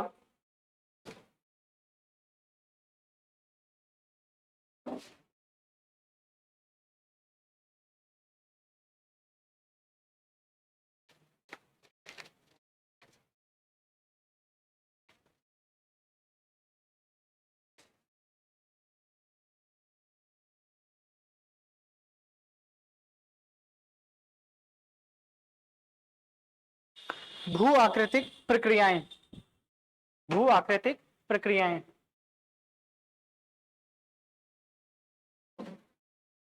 पृथ्वी के धरातल पर पृथ्वी की आंतरिक एवं बाह्य शक्तियों के कारण, पृथ्वी की आंतरिक एवं बाह्य शक्तियों के कारण कई प्रकार की स्थलाकृतियों का निर्माण होता है, या फिर ऐसे कई प्रकार, फिर से लिखिएगा। पृथ्वी के धरातल पर पृथ्वी की आंतरिक एवं बाह्य शक्तियों के कारण, पृथ्वी की आंतरिक एवं बाह्य शक्तियों के कारण धरातल पर स्थित चट्टानों का विखंडन, परिवहन एवं निक्षेपण होता है। इसी प्रक्रिया को या फिर इसी निक्षेपण से कई प्रकार की स्थलाकृतियों का भी निर्माण होता है, जिसे भू आकृतिक प्रक्रियाएं कहते हैं। ये इसमें भू संचलन ब्रैकेट में अंतर्जात कारण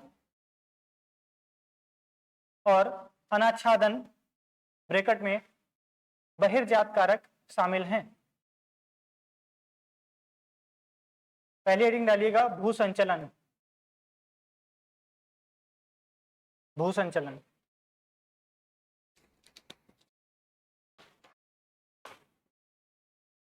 पृथ्वी की आंतरिक शक्तियों के कारण, पृथ्वी की आंतरिक शक्तियों के कारण भूपटल में होने वाला संचलन भू संचलन कहलाता है। आंतरिक शक्तियों में संवहन धाराएं सर्वाधिक महत्वपूर्ण हैं, सर्वाधिक महत्वपूर्ण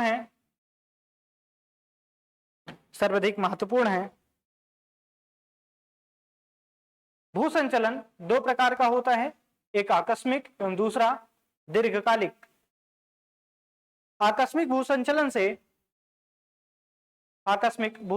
से भूकंप, आकस्मिक भूसंचलन में भूकंप, ज्वालामुखी, भूस्खलन शामिल हैं एवं ये अल्पकालिक होते हैं। दीर्घकालिक संचलन वे संचलन होते हैं जो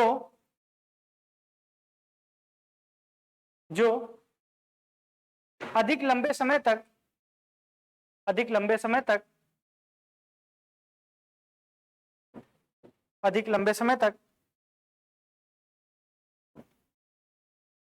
प्रक्रियाएं करते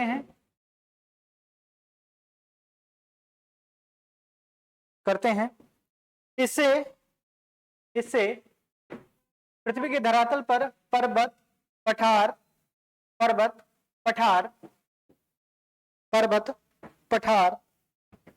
गर्तें आदि का निर्माण होता है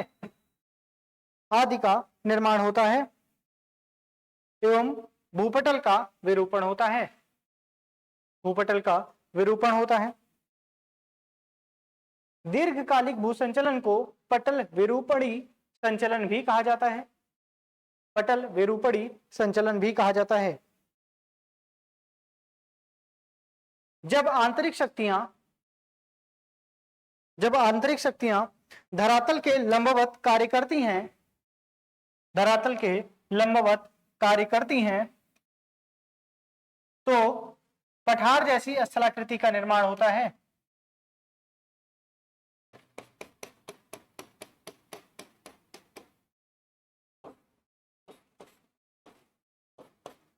ऐसे एक चित्र बना लीजिएगा, ठीक है। ये धरातल है जो ऊपर की ओर उठ गया है और ये आंतरिक शक्तियां हैं, है ना, आंतरिक शक्तियां हैं और ये धरातल है और ये ऊपर की ओर उठ गया है। इससे ये क्या है, पठार का निर्माण हुआ है, ठीक है, पठार का निर्माण हुआ। जब आंतरिक शक्तियां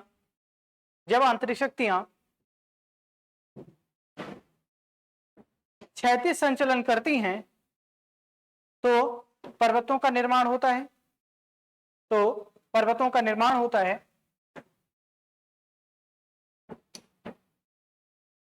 यहां पर ये भूपटल है जो इस तरफ गतिशील है ना, इस तरफ भी एक भूपटल है जो इस ओर गतिशील है। ये टकराएंगे तो ये जो भारी प्लेट है ना, इसका घनत्व ज्यादा है तो ये नीचे की ओर चला जाएगा, जबकि जो दूसरा भूपटल है इसका भूपटल धीरे धीरे वलन क्रिया करेगा, है ना, और एक वलित पर्वत का निर्माण करेगा, ठीक है। यहाँ पे वलित पर्वत बनेगा, ठीक है। इसको आप लिख सकते हैं भारतीय प्लेट और इधर जो है उसे यूरेशियाई प्लेट कहेंगे। सॉरी, उल्टा हो गया है यहाँ पे, क्योंकि भारतीय प्लेट तो भारी है, यूरेशियाई प्लेट, ठीक, और इधर भारतीय प्लेट, क्योंकि भारतीय प्लेट का घनत्व अधिक है तो वो प्रविष्ट कर रहा है दूसरे प्लेट के नीचे। प्लेट विवर्तनिकी में पढ़ा है हम लोगों ने। तो ये जो वलित पर्वत है ये हिमालय है, ठीक है, ये क्या है, हिमालय। ऐसे आल्प्स पर्वत, ऐसे रॉकी पर्वत का निर्माण हुआ, ऐसे एंडीज पर्वत का भी निर्माण हुआ है, ठीक है। ये तो क्या है, ये क्षैतिज संचलन है, ठीक है। यहाँ पे संवहन धाराएं ऐसे चल रही हैं नीचे, और ये लगातार इस प्लेट को इस तरफ मूव करा रहे हैं, इस तरफ मूव करेगा, ठीक। तो दो प्लेटें आपस में टकराएंगी, इनका क्षैतिज संचलन हो रहा है और इससे पर्वतों का निर्माण होगा, ठीक है। जब ये वलित होंगे ना, फोल्ड बनेगा, तो ये फोल्ड भी कई तरीके का होता है, वो हम लोग समझ चुके हैं, उसको लिखना है तो लिखिएगा वलन के प्रकार, है ना, टाइप्स ऑफ फोल्ड, वलन के प्रकार। सम्मित वलन, सम्मित वलन, जब वलन की दोनों भुजाएं समान होती हैं, जब वलन की दोनों भुजाएं समान होती हैं तो उसे सम्मित वलन कहा जाता है। असम्मित वलन, असम्मित वलन, जब वलन की दोनों भुजाएं असमान होती हैं, है ना, बराबर नहीं होंगी।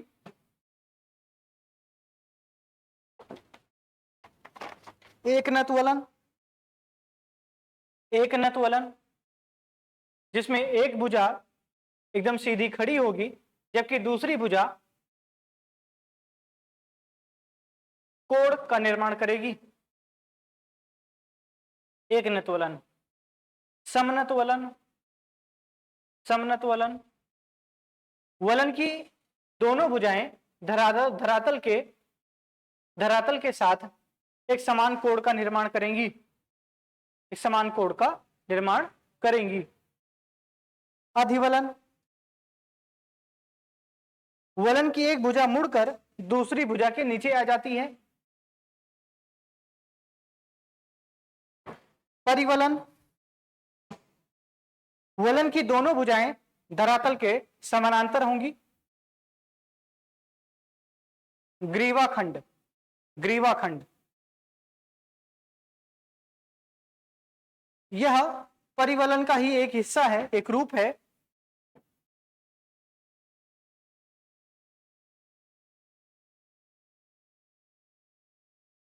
और इसमें परिवलन की एक भुजा टूटकर विस्थापित हो जाती है और इस टूटे हुए खंड को ही ग्रीवाखंड कहा जाता है, टूटे हुए खंड को ही ग्रीवाखंड कहा जाता है,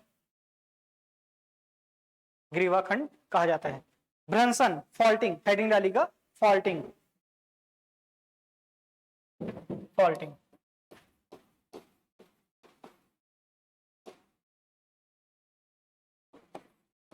भ्रंशन, भ्रंशन, आप चाहें तो इसका जो अभी हम लोगों ने पहले पढ़ा हो, ये तो वलन, इसका जब भी मेंस में क्वेश्चन आए तो उसको आपको एक फिगर ड्रॉ करना है ना। सम्मित वलन जिसकी दोनों भुजाएं समान होंगी, जिसकी दो, एक असम्मित वलन जिसकी दोनों भुजा असमान हो, ठीक है, किसी भी तरीके से असमान हो। दूसरी, तीसरी एकनत वलन जिसकी एक भुजा एकदम खड़ी होगी जबकि दूसरी भुजा एंगल बनाएगी, ठीक है, एकनत वलन। अधिवलन या समनत वलन आ जाएगा, ये है, ठीक है, धरातल के साथ एक ही एंगल का निर्माण करेगी। अधिवलन, एक भुजा मुड़ करके दूसरी भुजा के नीचे आ जाए तो उसे अधिवलन कहेंगे। परिवलन क्या होता है, धरातल के समानांतर होंगे, दोनों भुजा उसकी धरातल के समानांतर होगी। ग्रीवाखंड क्या होगा, ग्रीवा खंड जो है वो, ये हिस्सा मान लीजिए परिवलन का है, ये परिवलन है पूरा, परिवलन का एक हिस्सा टूट करके आगे की ओर विस्थापित हो जाता है, तो ये जो टूटा हुआ हिस्सा है इसे ग्रीवा खंड कहते हैं। और यूपीएससी ने यही पूछा है, ये ग्रीवा खंड होता क्या है ना। तो ये है वलन के प्रकार। भ्रंशन, भ्रंशन क्या होता है? जब धरातल की चट्टानों पर उनकी प्रत्यास्थ सीमा से अधिक तनाव या दबाव पड़ता है, तनाव या दबाव पड़ता है, तो चट्टानें टूट जाती हैं, टूट जाती हैं। इससे दरार का निर्माण होता है, इससे दरार का निर्माण होता है और चट्टानों का विस्थापन होता है, विस्थापन होता है। इसे भ्रंशन कहा जाता है, इसे ही भ्रंशन कहा जाता है, भ्रंशन कहा जाता है। भ्रंश 4 प्रकार के होते हैं, भ्रंश 4 प्रकार के होते हैं। पहला सामान्य भ्रंश, दूसरा उत्क्रम भ्रंश, तीसरा क्षेप भ्रंश और चौथा ट्रांसकरंट भ्रंश, ट्रांसकरंट भ्रंश, ट्रांसकरंट भ्रंश। सामान्य भ्रंश हेडिंग लिखिएगा। सामान्य भ्रंश का निर्माण अत्यधिक तनाव के कारण होता है, अत्यधिक तनाव के कारण होता है। इस प्रकार के भ्रंश में एक भूखंड टूटकर दूसरे भूखंड से दूर विस्थापित हो जाता है, विस्थापित हो जाता है, जिसके फलस्वरूप भ्रंशन वाले क्षेत्र में भूपटल का प्रसार होता है, भूपटल का प्रसार होता है, भूपटल का प्रसार होता है ना। यहां पर देखिएगा, ये एक भूपटल है,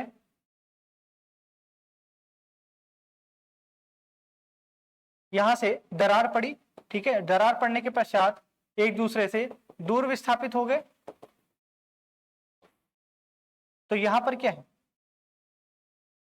ये है भूपटल और टूट करके दूर विस्थापित हो गई। पहले ये यहां पर थी, ठीक है, खिसक करके दूर विस्थापित हो गई। और यहां पर क्या होगा कि ये देखिए, ये जो है ना क्षेत्र, यहां पर क्या है, चट्टानों का प्रसार हुआ है, यहां पर होगा, ठीक है। और इसे क्या बोलेंगे, सामान्य भ्रंश, ठीक है, सामान्य भ्रंश। दूसरा लिखिएगा उत्क्रम भ्रंश, उत्क्रम भ्रंश। जब चट्टानों पर उनकी प्रत्यास्थ सीमा से अधिक दबाव पड़ता है तो टूट करके एक दूसरे की ओर विस्थापित हो जाते हैं, एक दूसरे की ओर विस्थापित हो जाते हैं, विस्थापित हो जाते हैं। अतः यहां भूपटल का संकुचन होता है, यहां भूपटल का संकुचन होता है, भूपटल का संकुचन होता है। इसमें क्या है,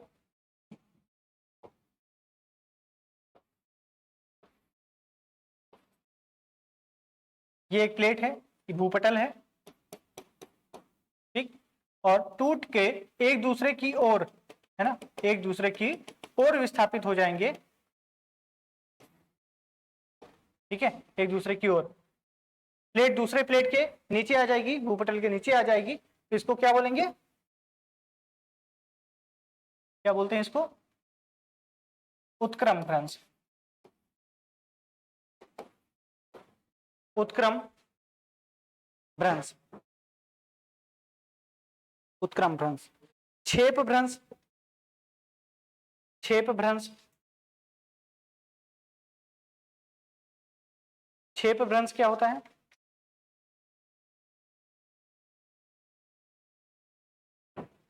यह उत्क्रम भ्रंश का ही एक प्रकार है और इसमें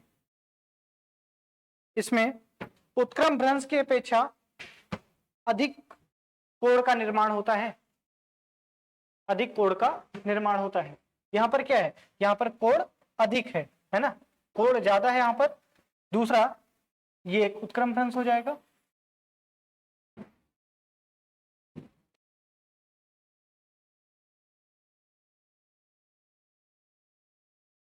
इधर देखेंगे, ये जो है ना लगभग ऐसे टूट करके जेड की आकृति बन जाएगी और इसको क्या बोलते हैं, छेप भ्रंश, है ना, छेप भ्रंश बोलते हैं। कोणीय दूरी इसकी कम हो जाती है। ट्रांसकरंट भ्रंश, ट्रांसकरंट भ्रंश, जब आंतरिक शक्तियां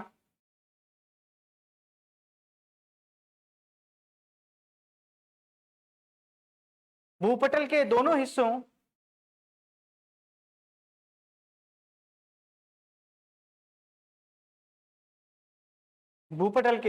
हिस्सों में समानांतर दिशा में कार्य करती हैं तो प्लेटों का घर्षण होता है और इसके फलस्वरूप ट्रांसकरंट भ्रंश का निर्माण होता है ना। ट्रांसकरंट भ्रंश क्या होगा कि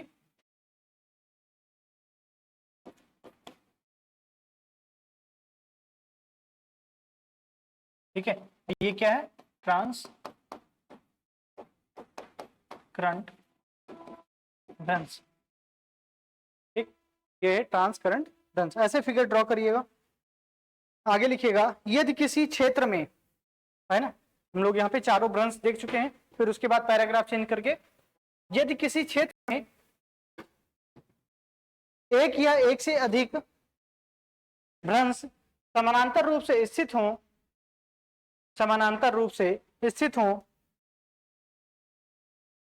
तो निम्नलिखित स्थलाकृतियों का निर्माण होता है।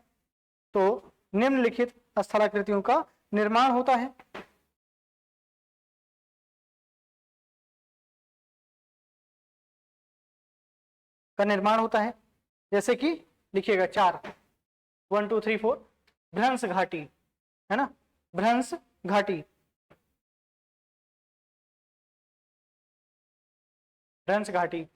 दूसरा भ्रंशोत्य पर्वत,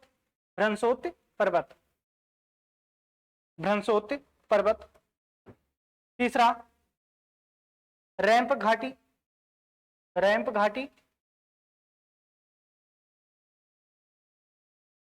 घाटी, चौथा हॉस्ट, है ना, हॉस्ट।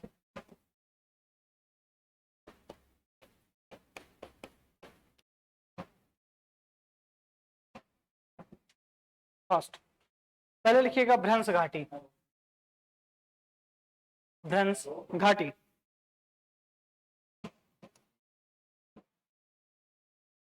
जब दो भूखंडों के बीच का हिस्सा नीचे की ओर धंस जाता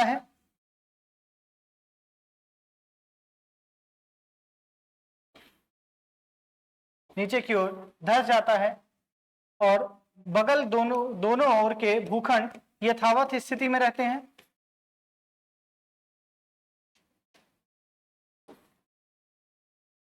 दोनों ओर के भूखंड यथावत स्थिति में रहते हैं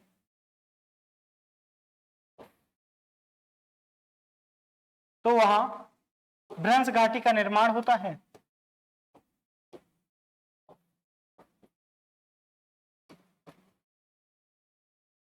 भ्रंश घाटी का निर्माण होता है।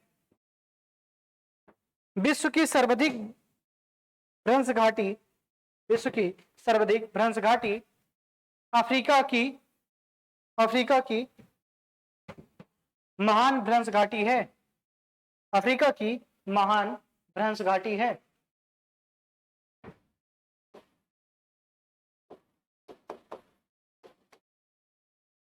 महान भ्रंश घाटी है जो नदी से प्रारंभ हो करके लाल सागर तक फैली है।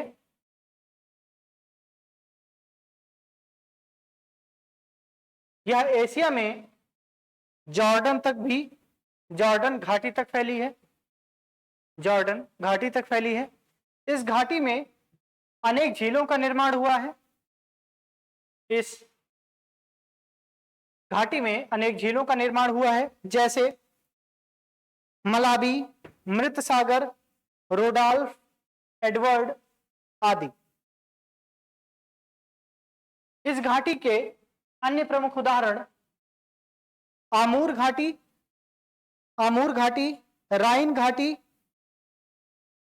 राइन घाटी, नर्मदा, ताप्ती घाटी आदि, है ना।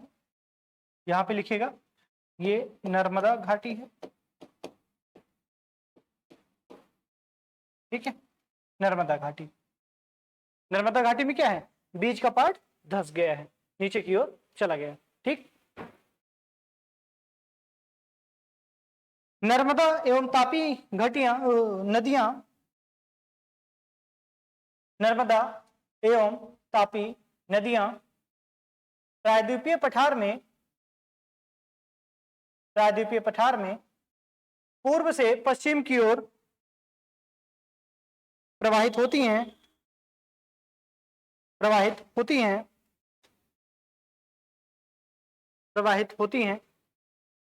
क्योंकि ये नदियां घाटियों से होकर बहती हैं और इन घाटियों की ढाल प्रायद्वीपीय ढाल के विपरीत हैं। भ्रंशोत्य पर्वत, इसे इंग्लिश में लिख लीजिएगा, ब्लॉक माउंटेन। ऐसा माउंटेन जो ब्लॉक हो, दोनों तरफ घाटियां हो उसके, लिखिएगा। जब बीच का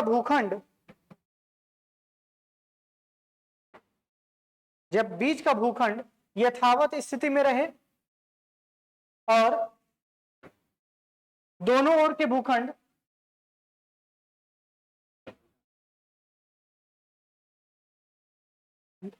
ऊपर की ओर विस्थापित हो जाए,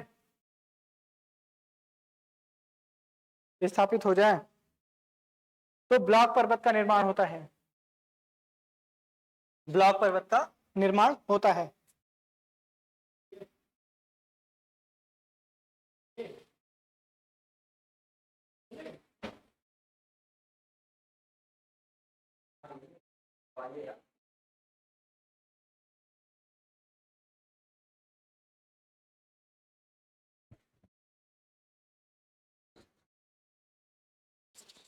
ठीक है।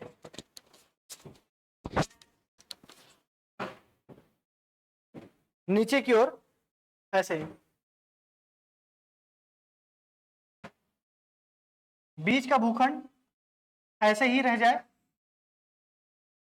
और जो बगल के दोनों भूखंड हैं वो नीचे की ओर विस्थापित हो जाते हैं, तो इसे क्या बोलते हैं, ब्लॉक माउंटेन। ठीक है, ये एक माउंटेन बन जाएगा और बगल के दोनों भूखंड जब नीचे चले जाएंगे तो ये अपने आप ऊंचाई वाली स्थिति में होगा। तो ठीक है, ये भारत में भी है, देखा जाता है, जैसे कि ये सतपुड़ा पर्वत है। ठीक है, सतपुड़ा रेंज है जो कि पर्वत के रूप में है। इसके नॉर्थ में देखेंगे तो नर्मदा नदी है, इसमें नर्मदा नदी का निर्माण हुआ, नर्मदा घाटी का निर्माण हुआ है, नर्मदा घाटी है। ठीक है, और इधर नर्मदा घाटी का और इधर तापी या ताप्ती घाटी। ठीक, ये दोनों पार्ट नीचे धसे हुए हैं और इन्हें, इसके बीच में एक माउंटेन है जिसे सतपुड़ा माउंटेन कहा जाता है, ब्लॉक माउंटेन भी कहा जाएगा क्योंकि दोनों ओर से घाटियों से ये ब्लॉक किया गया है। ठीक, उत्तरी अमेरिका का सियरा नेवाड़ा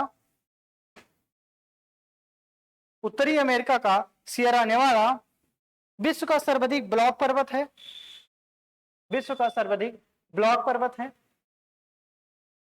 इसके अलावा जर्मनी का वॉस्टेज पर्वत, जर्मनी का फ्रांस का वॉस्टेज, जर्मनी का ब्लैक फॉरेस्ट पर्वत इसके मुख्य उदाहरण हैं।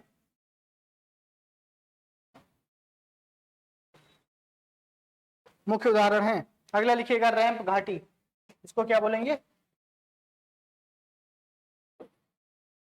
भ्रंशोत्थित पर्वत या ब्लॉक माउंटेन, ब्लॉक माउंटेन। अब लिखिएगा रैंप घाटी, रैंप घाटी।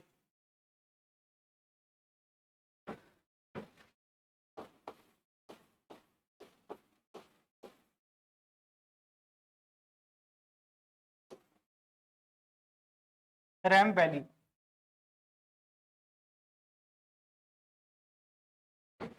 जब दो समानांतर भ्रंशों के बीच का भूखंड यथावत स्थिति में रहे, यथावत स्थिति में रहे,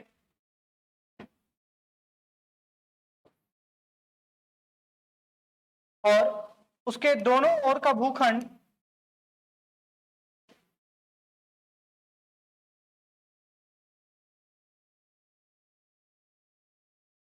भूखंड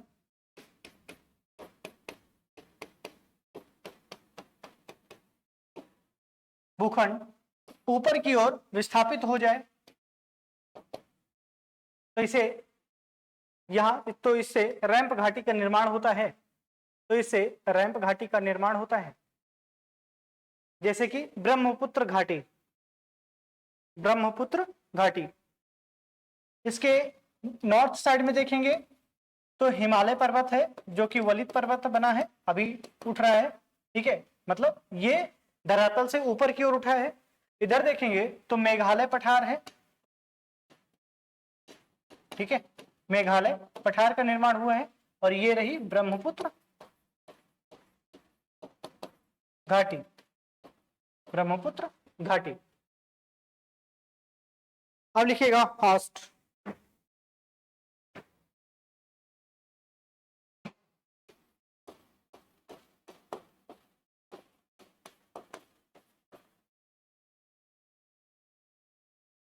हॉस्ट।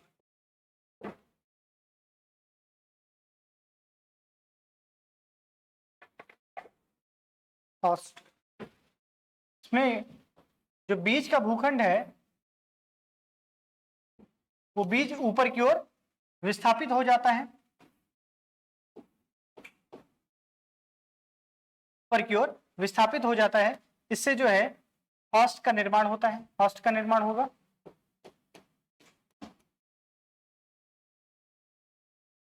ठीक है, हॉस्ट का निर्माण होगा। जैसे कि जर्मनी का हार्ज पर्वत,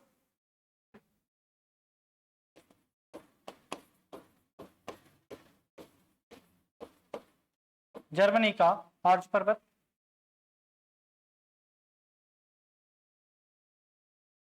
जर्मनी का हार्ज पर्वत।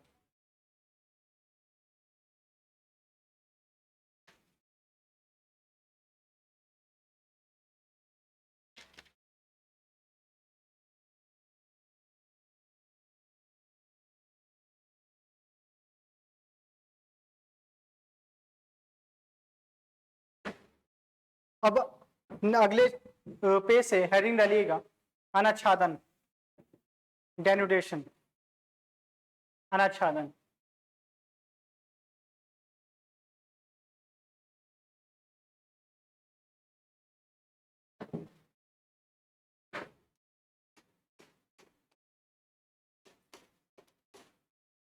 अनाच्छादन, अनाच्छादन तीन प्रकार का होता है। अनाच्छादन तीन प्रकार का होता है।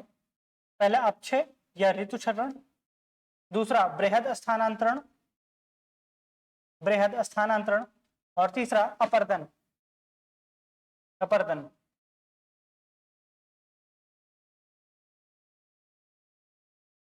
पहला लिखिएगा अपक्षय। अपक्षय,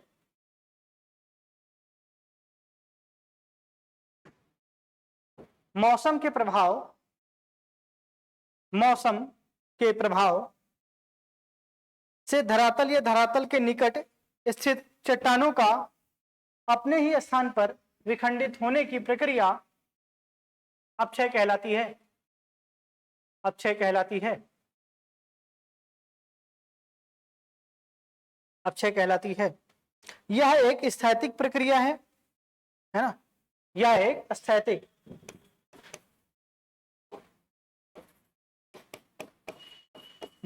स्थैतिक प्रक्रिया है जिसमें चट्टानों का केवल विखंडित होना शामिल है, ना कि उनका परिवहन, ना कि उनका परिवहन।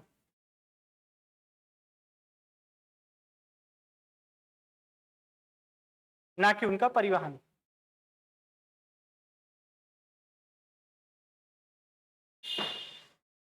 अपक्षय 3 प्रकार के होते हैं। अपक्षय 3 प्रकार का होता है।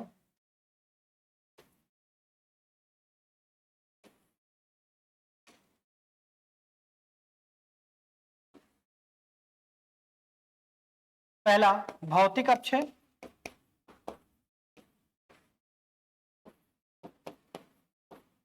या यांत्रिक अपक्षय। दूसरा रासायनिक अपक्षय और तीसरा जैविक अपक्षय।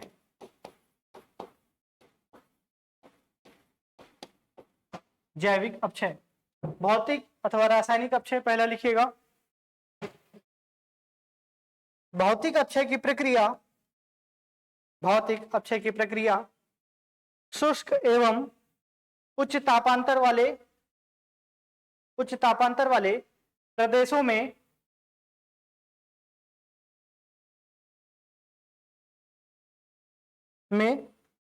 होती है।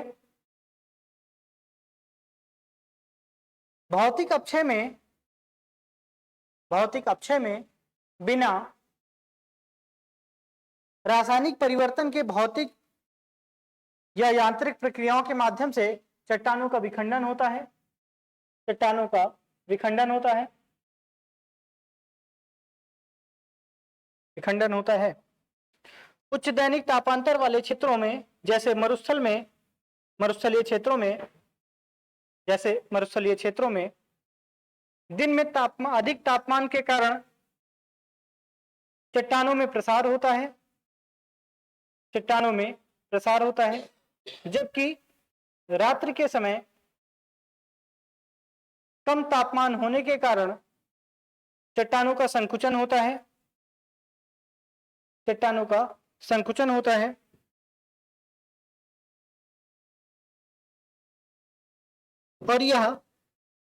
और चट्टानों में प्रसार एवं संकुचन की यह प्रक्रिया निरंतर चलती रहती है। निरंतर चलती रहती है,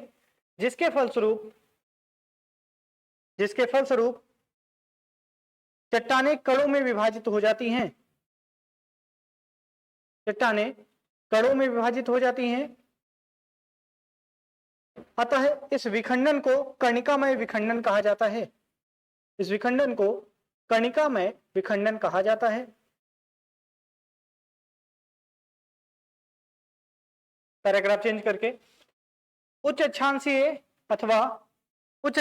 एवं उच्च पर्वतीय क्षेत्रों में जहां तापमान 0 डिग्री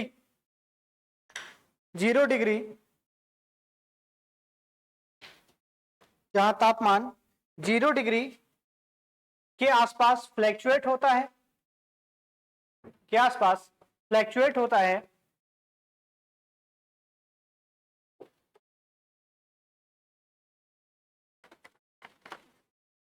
वहां चट्टानों का खंडों के रूप में विखंडन होता है। खंडों के रूप में विखंडन होता है।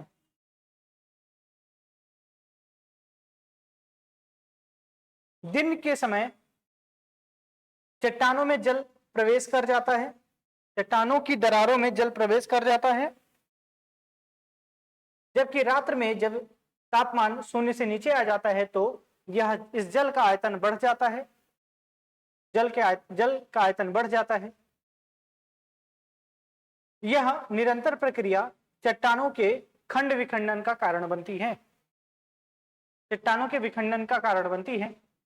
इस प्रकार के विखंडन को खंड विखंडन कहा जाता है, खंड विखंडन कहा जाता है। चेंज करके, चट्टानें ऊष्मा का अच्छा चालक नहीं होती हैं, चट्टानें ऊष्मा का अच्छा चालक नहीं होती हैं, अतः उच्च दैनिक तापांतर वाले क्षेत्रों में चट्टानों का विखंडन प्याज के छिलके की भांति होता है, क्योंकि चट्टानों का ऊपरी भाग सिकुड़ता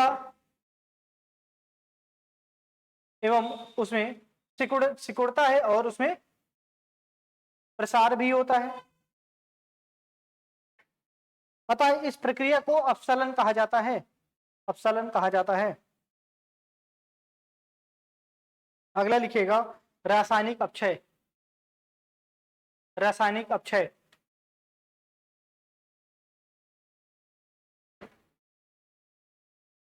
रासायनिक अपक्षय 3 प्रकार का होता है। पहला विलयन, विलयन,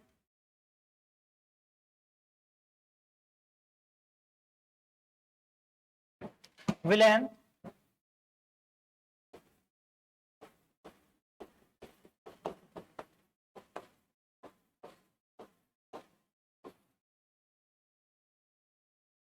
विलयन, ऑक्सीकरण,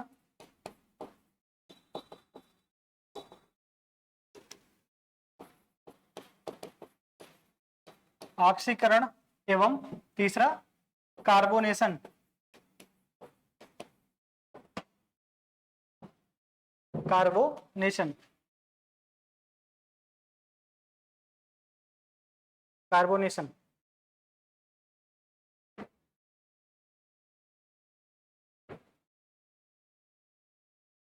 जब रासायनिक अभिक्रिया के द्वारा चट्टानों का विखंडन होता है, जब रासायनिक अभिक्रिया के द्वारा चट्टानों का विखंडन होता है तो इसे रासायनिक अपक्षय कहते हैं।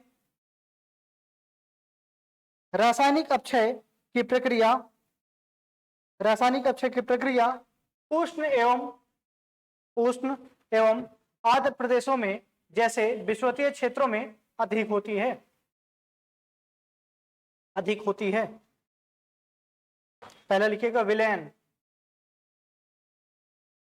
पैराग्राफ चेंज कर दीजिएगा, विलयन मत लिखिएगा।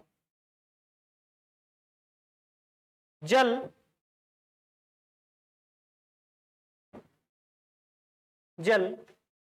जब चट्टानों में मौजूद खनिजों के साथ अभिक्रिया करती है, अभिक्रिया करता है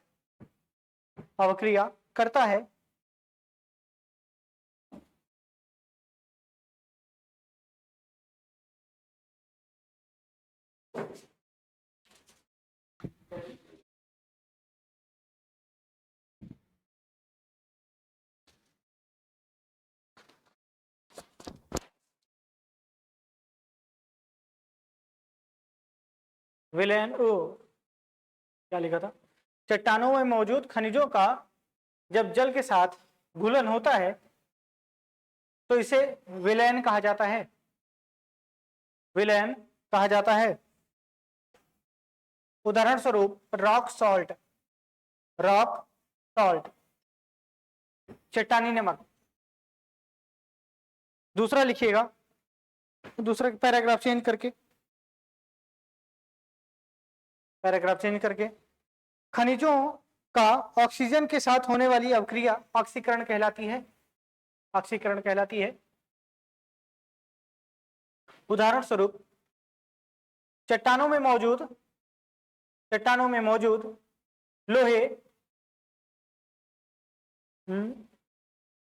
लोहा जब ऑक्सीजन के साथ अवक्रिया करता है तो फेरिक ऑक्साइड का निर्माण होता है, फेरिक ऑक्साइड का निर्माण होता है।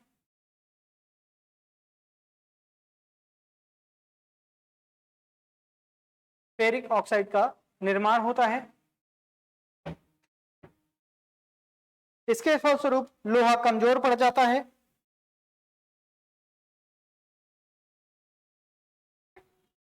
अतः लोहे के ऑक्सीकरण के फलस्वरूप, लोहे के ऑक्सीकरण के फलस्वरूप चट्टानों का विखंडन होता है। चट्टानों का विखंडन होता है। कार्बोनेशन, कार्बोनेशन नहीं, पैराग्राफ चेंज करके, शुद्ध जल खनिजों का अच्छा घोलक नहीं होते, शुद्ध जल खनिजों का अच्छा घोलक नहीं होते।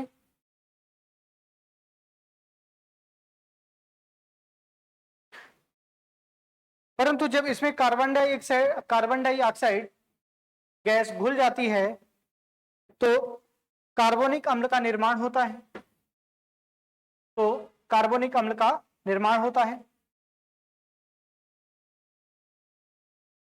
यद्यपि कार्बोनिक अम्ल एक दुर्बल अम्ल है, परंतु यह चूना पत्थर, खड़िया, जिप्सम जैसी चट्टानों को तेजी से घोलता है, तेजी से घोलता है। अनेक चट्टानों में चूना पत्थर संयोजक का कार्य करते हैं, अतः इसके घुल जाने के कारण चट्टानों का विखंडन हो जाता है, चट्टानों का विखंडन हो जाता है।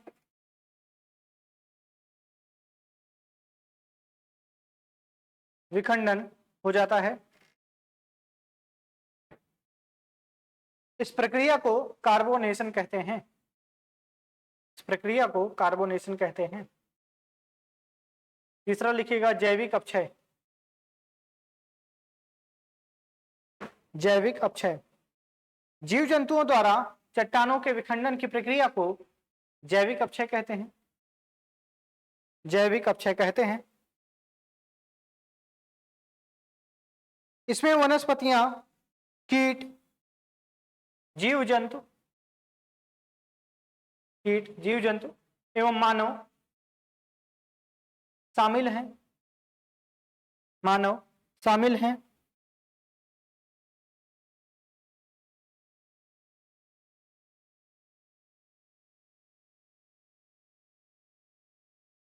शामिल हैं। मानव गतिविधियों के कारण, जैसे पहाड़ी क्षेत्रों में सुरंग बनाना, सड़कों का निर्माण करना आदि से चट्टानों का विखंडन होता है, विखंडन होता है।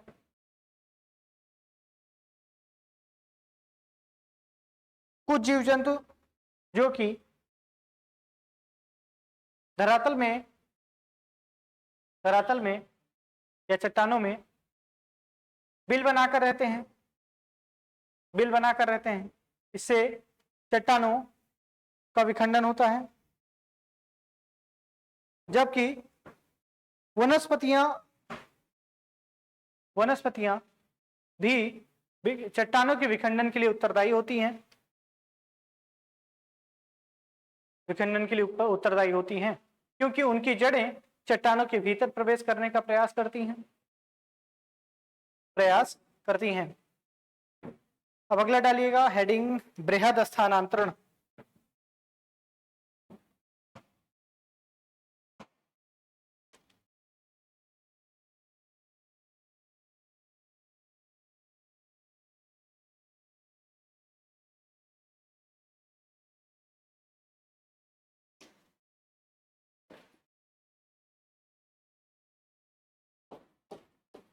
यहाँ पर अपक्षय 3 प्रकार का था ना। अब आइए देखते हैं आगे अनाच्छादन। अनाच्छादन में क्या, वृहद स्थानांतरण, ये भी 3 प्रकार से हो सकता है ना। ऐसे एक ड्रॉ करिएगा। पहला मृदा सर्पण, मृदा सर्पण, दूसरा पंक प्रवाह, पंक प्रवाह, और तीसरा भूस्खलन।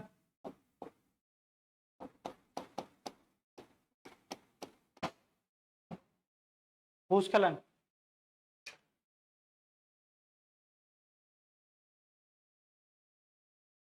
जब चट्टानों का गुरुत्वाकर्षण बल के सहारे, नहीं, गुरुत्वाकर्षण बल के सहारे,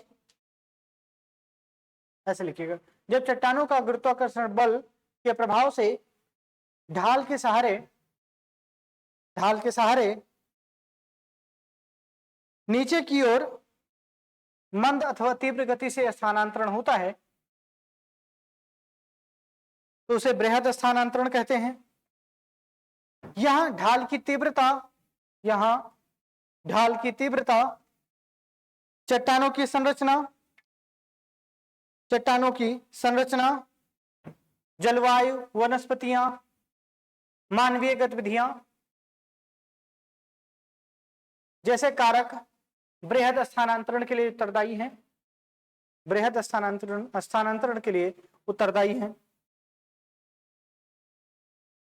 इसके अंतर्गत मृदा सर्पण, इसके अंतर्गत मृदा सर्पण, मृदा सर्पण, पंक प्रवाह एवं भूस्खलन शामिल है, भूस्खलन शामिल है। पैराग्राफ चेंज करके, जब ढाल के सहारे, ढाल के सहारे चट्टाने, चट्टाने गुरुत्वाकर्षण के प्रभाव से अत्यंत मंद गति से नीचे की ओर विस्थापित होती हैं तो उसे मृदा सर्पण कहते हैं, मृदा सर्पण कहते हैं। इसे नग्न आंखों से देख पाना असंभव है, अतः कुछ निश्चित समय के पश्चात ही यह आभास होता है कि यहाँ पर मृदा सर्पण की प्रक्रिया हुई है, की प्रक्रिया हुई है, मृदा सर्पण की प्रक्रिया हुई है। पैराग्राफ चेंज करके, जब मिट्टी या अवसाद, जब मिट्टी या अवसाद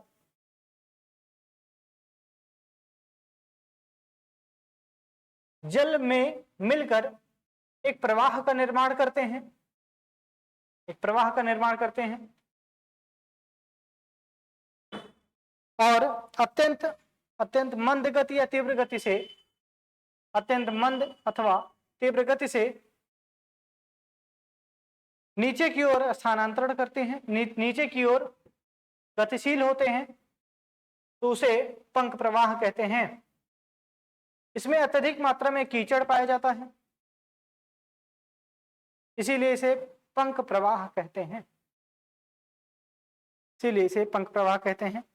यह नदियों के समान बहता है, यह नदियों के समान बहता है।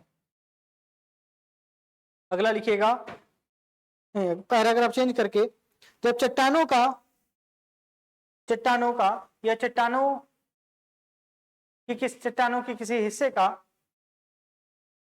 अचानक, अचानक चट्टानों का अचानक ढाल के सहारे तीव्र गति से नीचे की ओर प्रवाह होता है तो उसे भूस्खलन कहते हैं, भूस्खलन कहते हैं। यद्यपि भूस्खलन एक प्राकृतिक घटना है परंतु इसके लिए कई मानवीय गतिविधियां भी उत्तरदायी हैं, गतिविधियां भी उत्तरदायी हैं। कुछ कारक निम्नलिखित हैं। पहला, तीव्र ढाल, तीव्र ढाल, चट्टानों की कोमल संरचना, चट्टानों की कोमल संरचना, चट्टानों की कोमल संरचना, चट्टानों की कोमल संरचना, भारी हिमपात, भारी हिमपात, भूकंप निर्वनीकरण, भूकंप निर्वनीकरण, निर्वनीकरण, धान की खेती, धान की खेती, धान की खेती, अपवाह में परिवर्तन एवं मानवीय गतिविधियां। यहां पर धान की खेती से भूस्खलन आने का जो रीजन है वो ये है कि धान की खेती करने के लिए बहुत ज्यादा पानी की जरूरत पड़ती है, जल भराव करना पड़ता है। इससे चट्टाने जो है ना वो कमजोर पड़ती हैं। चट्टाने हो गया या मिट्टी हो गई, उसमें नीचे नीचे कटाव होता है ना, तो ज्यादा पानी भरने की वजह से भी भूस्खलन होता है। धान की कृषि जो है वो भूस्खलन के लिए एक प्रकार से उत्तरदायी होती है। ठीक है, ये समझिएगा। भारतीय हिमालयी क्षेत्र, भारतीय हिमालयी क्षेत्र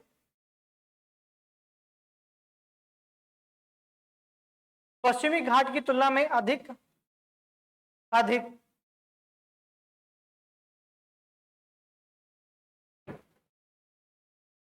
अत्यधिक प्रभावित है।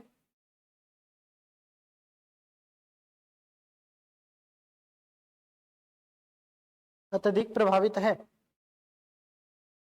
अगला लिखिएगा अपर्दन, अपर्दन।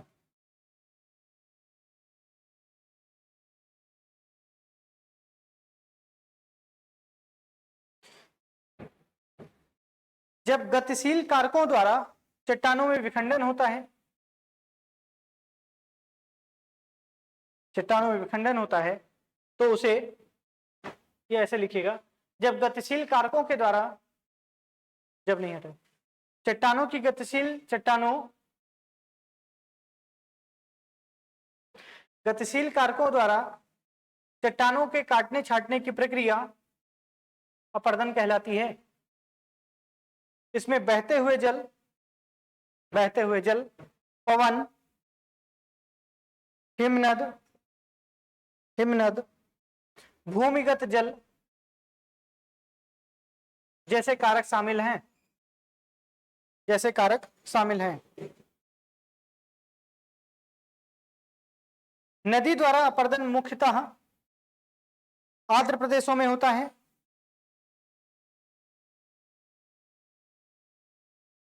शुष्क एवं अर्ध शुष्क अर्थात मरुस्थलीय एवं अर्ध मरुस्थलीय प्रदेशों में पवन द्वारा अपर्दन किया जाता है, पवन द्वारा अपर्दन किया जाता है। जबकि उच्च पर्वतीय एवं उच्च अक्षांशीय क्षेत्रों में द्वारा हिमानी द्वारा या हिमनद द्वारा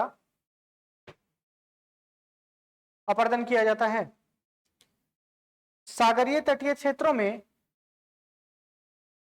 सागरीय तरंगे अपर्दन के लिए उत्तरदायी होती हैं, अपर्दन के लिए उत्तरदायी होती हैं। भूमिगत जल द्वारा अपर्दन का कारक चूना प्रधान संरचना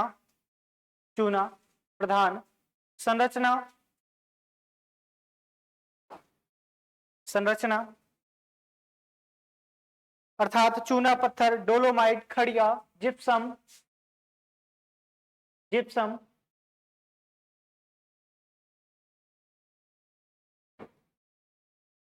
वाले क्षेत्रों में होता है। भूमिगत जल द्वारा निर्मित स्थलाकृतियों को